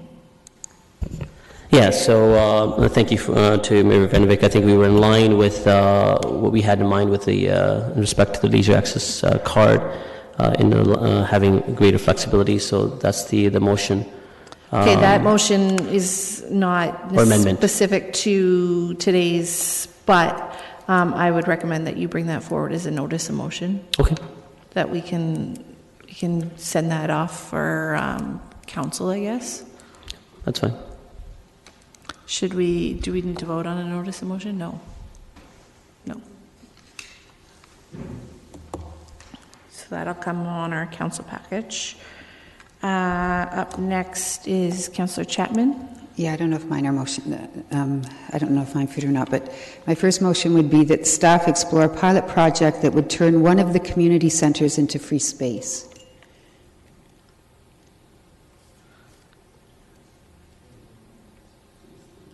I think that's meaning a that- broader issue that we probably need a separate report for. So, But it's explore. It couldn't be part of this.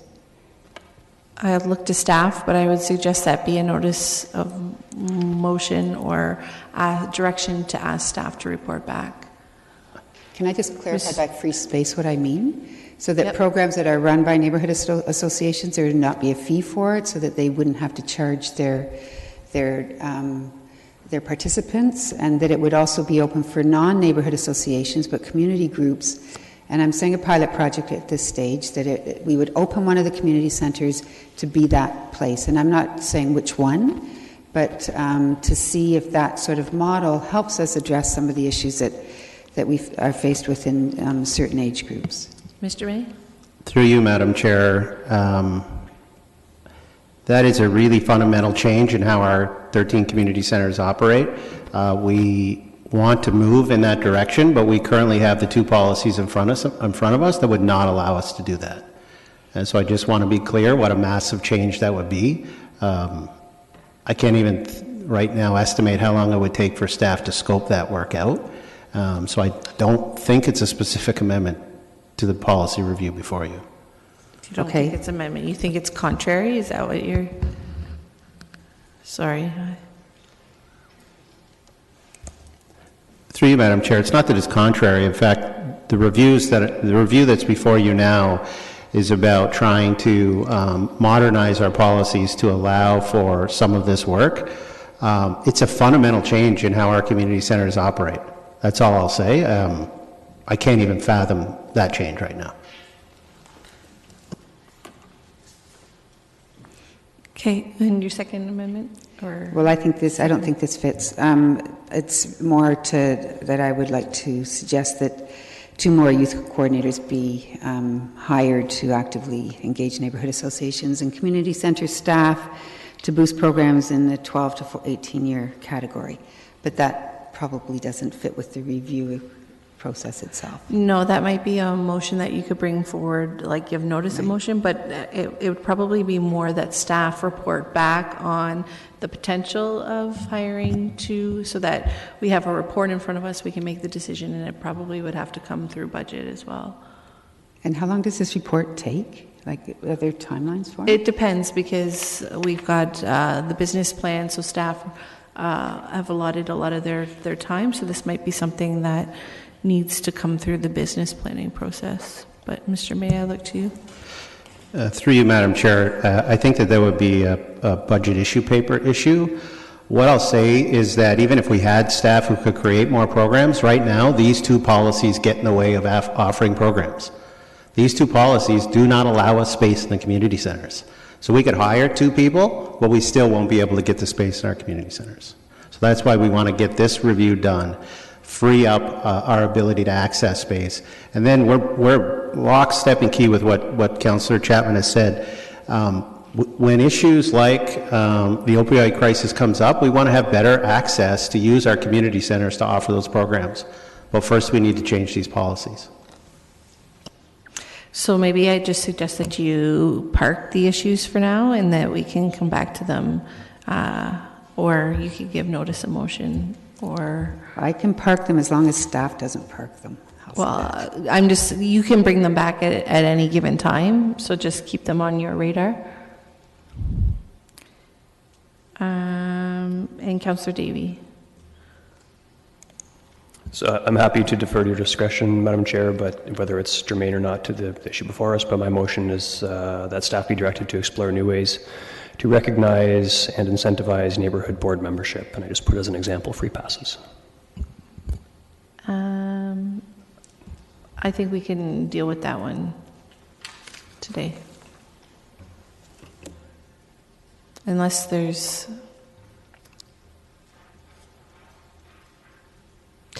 I'm just going to leave it. We'll pass it today and see if there's any subsequent report that needs to come forward or something that comes up from this with respect to legal or other... I know you're not trying to create a problem, but in case there is any issues with it, we'd ask staff to bring that forward for council. Okay. Okay, so if I've done this correctly, Councillor Singh's motion is going to be a notice of motion. Councillor Chapman's are going to be parked for now. Councillor Marsh, you had a motion.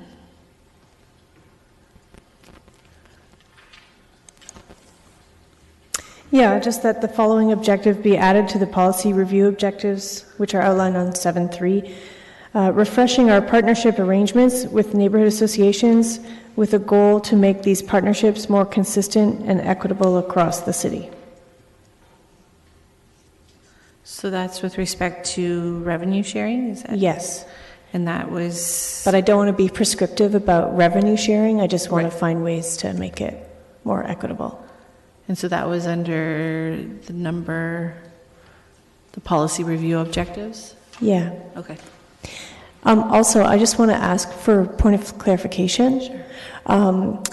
If we're going to look at something like this, which I totally agree with, I just wonder why we can't look at potentially just asking Councillor Singh to read out his potential motion, because I would have liked to see us address the leisure access card expansion to be more valid for neighborhood associations today. I'm just aware that June 24th is going to be one heck of a long meeting, and if we can discuss, if we need to, I would like to just ask about that. That's all.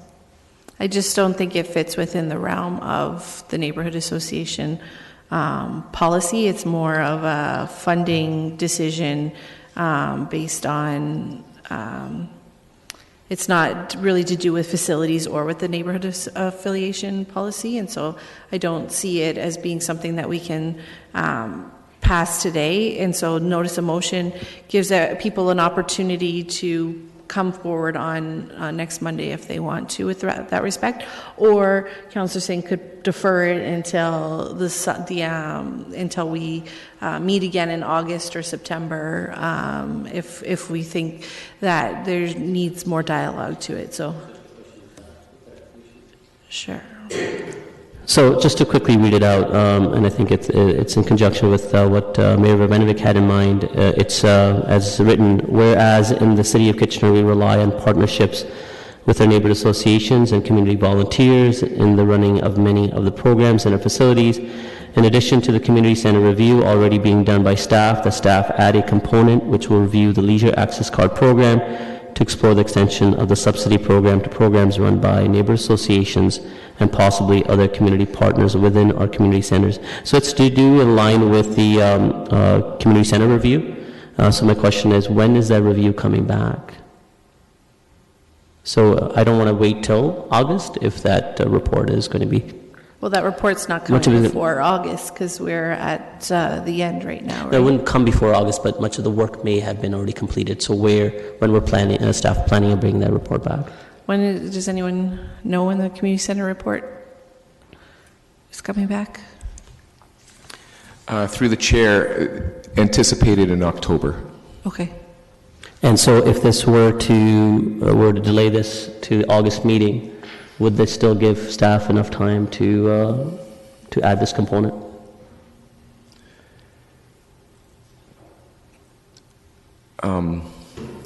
It's more of a funding question more than anything else. Sorry? It's more of a funding question more than anything else.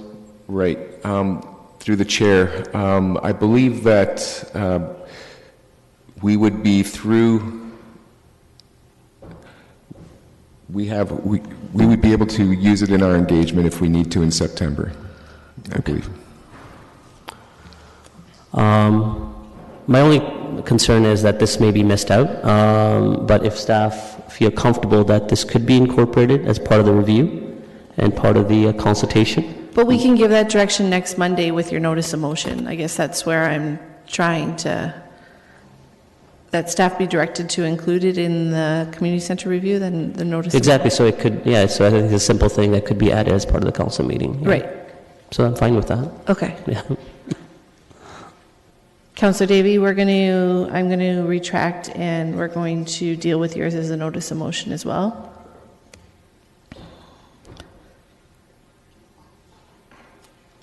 I think that I'm cognizant of the fact that we're dealing with a facilities booking guidelines and a neighborhood association affiliation policy. Those are the two things we're dealing with today, and a lot of these aren't germane to those policies, and so I think we need to bring them up at a later date. I'm not saying that we can't get to them, I'm just saying that we have to keep in mind that, well, A, we've got a community center review coming up, and B, that we need to make sure we stay on topic, as part of the rules, we have to stay on topic, and if we bring up things outside of that, we need a notice of motion.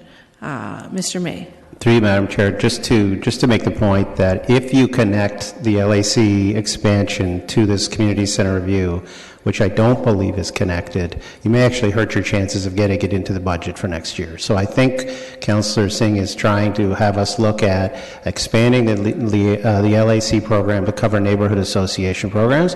That would be an issue paper for budget, and so you should be asking for that specific outside of this policy. This policy says nothing about the LAC program. Right. Right. And so that's, I believe, the notice that's being brought forward for Monday's council meeting. Okay, I've got a couple people in the queue. Are we at comments? Because we are now 20 minutes over. We still have one more item. And, right, so I'm just, okay, are yours comments? Okay, go ahead. Okay, thank you very much, Madam Chair, and I think this has been a very robust discussion, and it certainly helped very much to have the perspectives of the delegation of one of our neighborhood associations who really is working really hard in a neighborhood that has real need, and I think it was important for us to hear firsthand some of those challenges as we go forward. I think what this process has identified, and something that certainly I and I think all of us notionally have known for probably some time, and this has started quantifying it, and so I really appreciate staff for having the courage to really look at this as wholeheartedly as they have, is that our current model is in fact the cheapest model. But in reality, it's not likely the best way to support our residents. It's not likely the best way to support our neighborhood association volunteers. And through all that, it's not the best way of supporting our residents in our community. And I think, you know, what it demonstrates is that we are not making the most effective use of, it seems, of our multi-millions of dollars in facilities that can better serve our residents going forward. I know this is a frustration that certainly I had early on in my time as a councillor, and Mr. Hildebrand will remember that, because we had many conversations, debates, and probably at times he would say forthright discussions around this issue, because I would leave screaming mad around, you know, why we weren't allowing kids into the community centers to shoot hoops. We would allow them to, for example, shoot hoops in our parking lot at the net that was there on the basketball court, but not in the building. largely for liability reasons. And I think this is something that we need to look through as part of this issue because, quite frankly, there's risk from the moment we get out of bed in the morning. I mean, when I step into the shower, I could slip. As I learned as mayor, when you step on a stage, you might step off badly and have issues associated with that. So those risks do exist. And quite frankly, I would any day rather take a risk of a kid being in one of our community centers, shooting hoops or playing badminton or doing whatever, than, quite frankly, not having things to do and making bad choices. And, we know, and there's been many studies that have demonstrated, for every dollar we invest in kids and in people at the front end, we save $7 in the back end in terms of the criminal justice system, the healthcare system, and so on. And so this very work that's being done here, I think, is starting to address that. It's going to start addressing this notion that our facilities shouldn't be sitting empty. It's not going to answer all of the problems. I think some of the work is going to be done through some of the additional motions that we're going to consider next Monday, which I think, are very much part of this discussion and need to be in terms of volunteer appreciation. But we need to recognize we have a whole lot of volunteers beyond our neighborhood association people, so need to think about it in that context. I think, from the leisure access point of view, this is something that we need to visit going forward when we discuss that next week. And certainly the equity piece should be an additional amendment to this policy guideline. But I also think it's going to be something that we're going to be looking at more broadly through the equity, diversity, and inclusion task force and its work in the coming 18 months as well. So I just want to thank all staff for all the work that has been done. There is a big body of work that still needs to happen, but I'm very excited about it. It is going to require, because it's a huge change in our relationship with neighborhood associations, it's going to require some careful discussion and negotiation and getting people to accept change. I think there is a lot of openness to it, but it is something we're going to need to carefully tackle together with them. And I think giving staff as much room as possible to have those collaborative discussions will provide the best chance for success going forward. Thank you, Councillor Singh. Thank you, Madam Chair, and to Mr. Michael May, I agree. I think having it part of the 2020 budget discussion is a better way to go to not delay this any longer. I think the discussion that we had around the table was robust and really energizing. I think as a chair, being in that seat, I know it can be difficult when we all start throwing motions that are not relevant to the motion at hand or amendments, but I think it was important discussion that we had because it expressed the willingness of this council to care and hear from our residents. And I think that's hopefully what the takeaway that Janine will have, that she brought forward real issues, day-to-day problems that are happening in our community, and that we all came to call of action and with our ideas to change and better the process. And this is also, as Mayor Vanovic has said, this is the report at hand is also the same thing of improving the way we do things to work better with organizations and community partners that come and facilitate events or plannings that better the entire community. And we need to lift those barriers. We need to improve that red tape, and I think that's a good step. So this is something that's ongoing work. We'll never stop. We need to continue on improving. I think this is continuation of that step, and so I'm supportive.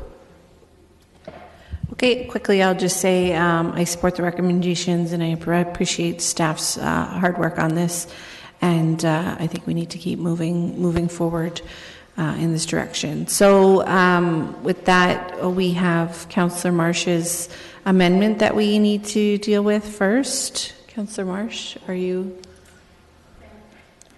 I just want to say that I really appreciate all the work the staff has put into this so far, and I also really appreciate staff coming forward now mid-review rather than waiting till the end, so that we had this strong discussion. So I also want to recognize that in providing this amendment, I'm in full understanding that not all neighborhood associations are the same. A lot of them that I represent don't even have an affiliation with a specific community center. So their capacity to provide programming is nil or very limited. And so with that, I understand that we're not going to ever get in any time soon a completely equitable, consistent affiliation with all neighborhood associations. That's not within the realm of our immediate future, but I would like us, that's why I added the word with the goal to make these partnerships more, so it's a softened language, not absolute. Thanks. Thank you. With that, we're calling the question with respect to this amendment specifically. All those in favor? Opposed? That's carried. And I think so. I didn't see a couple hands, but I think so. And the overall recommendation then moved by Mayor Urbanovic. All those in favor? Opposed? That's carried. Okay, thank you very much for that. We have one more item for those in the gallery. We still have one more item to deal with in Community Infrastructure Services. We still have to break for lunch, so we will still be a little while before we get to Finance and Corporate Services. Staff's here to make a presentation.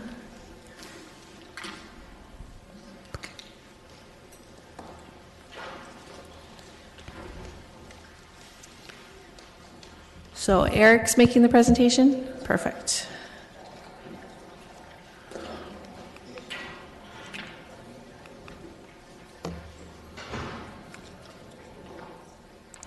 Thank you.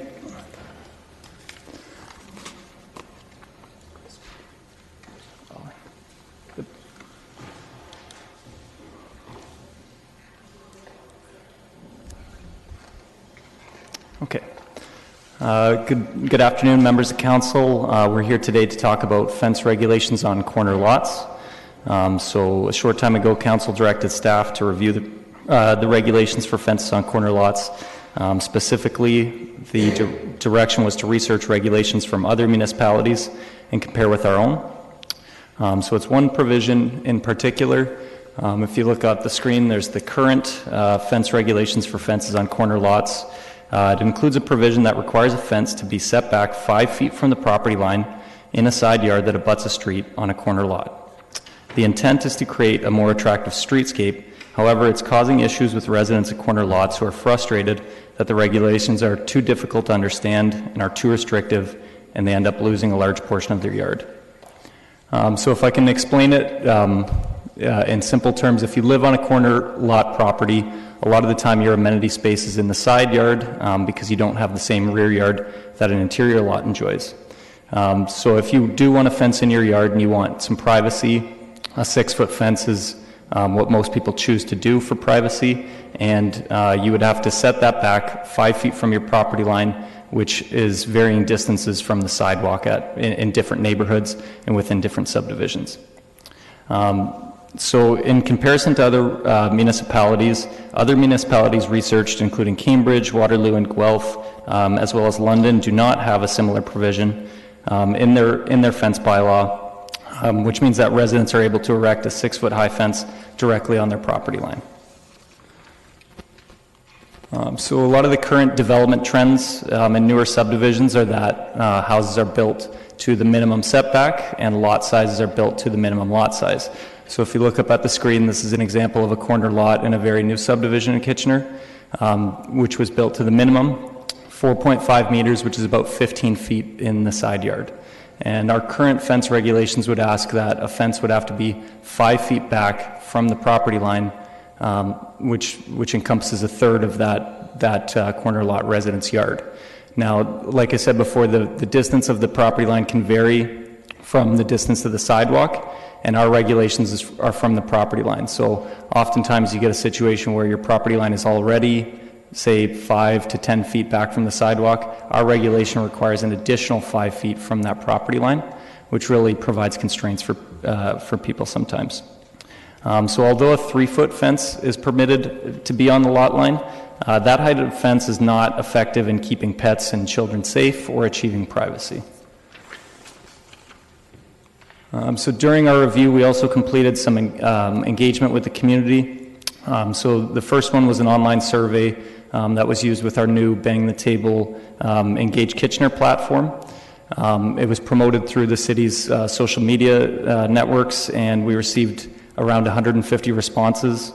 There was a number of questions on our current regulations and whether folks felt that those regulations are too restrictive, and it was about 60% that did believe they were too restrictive.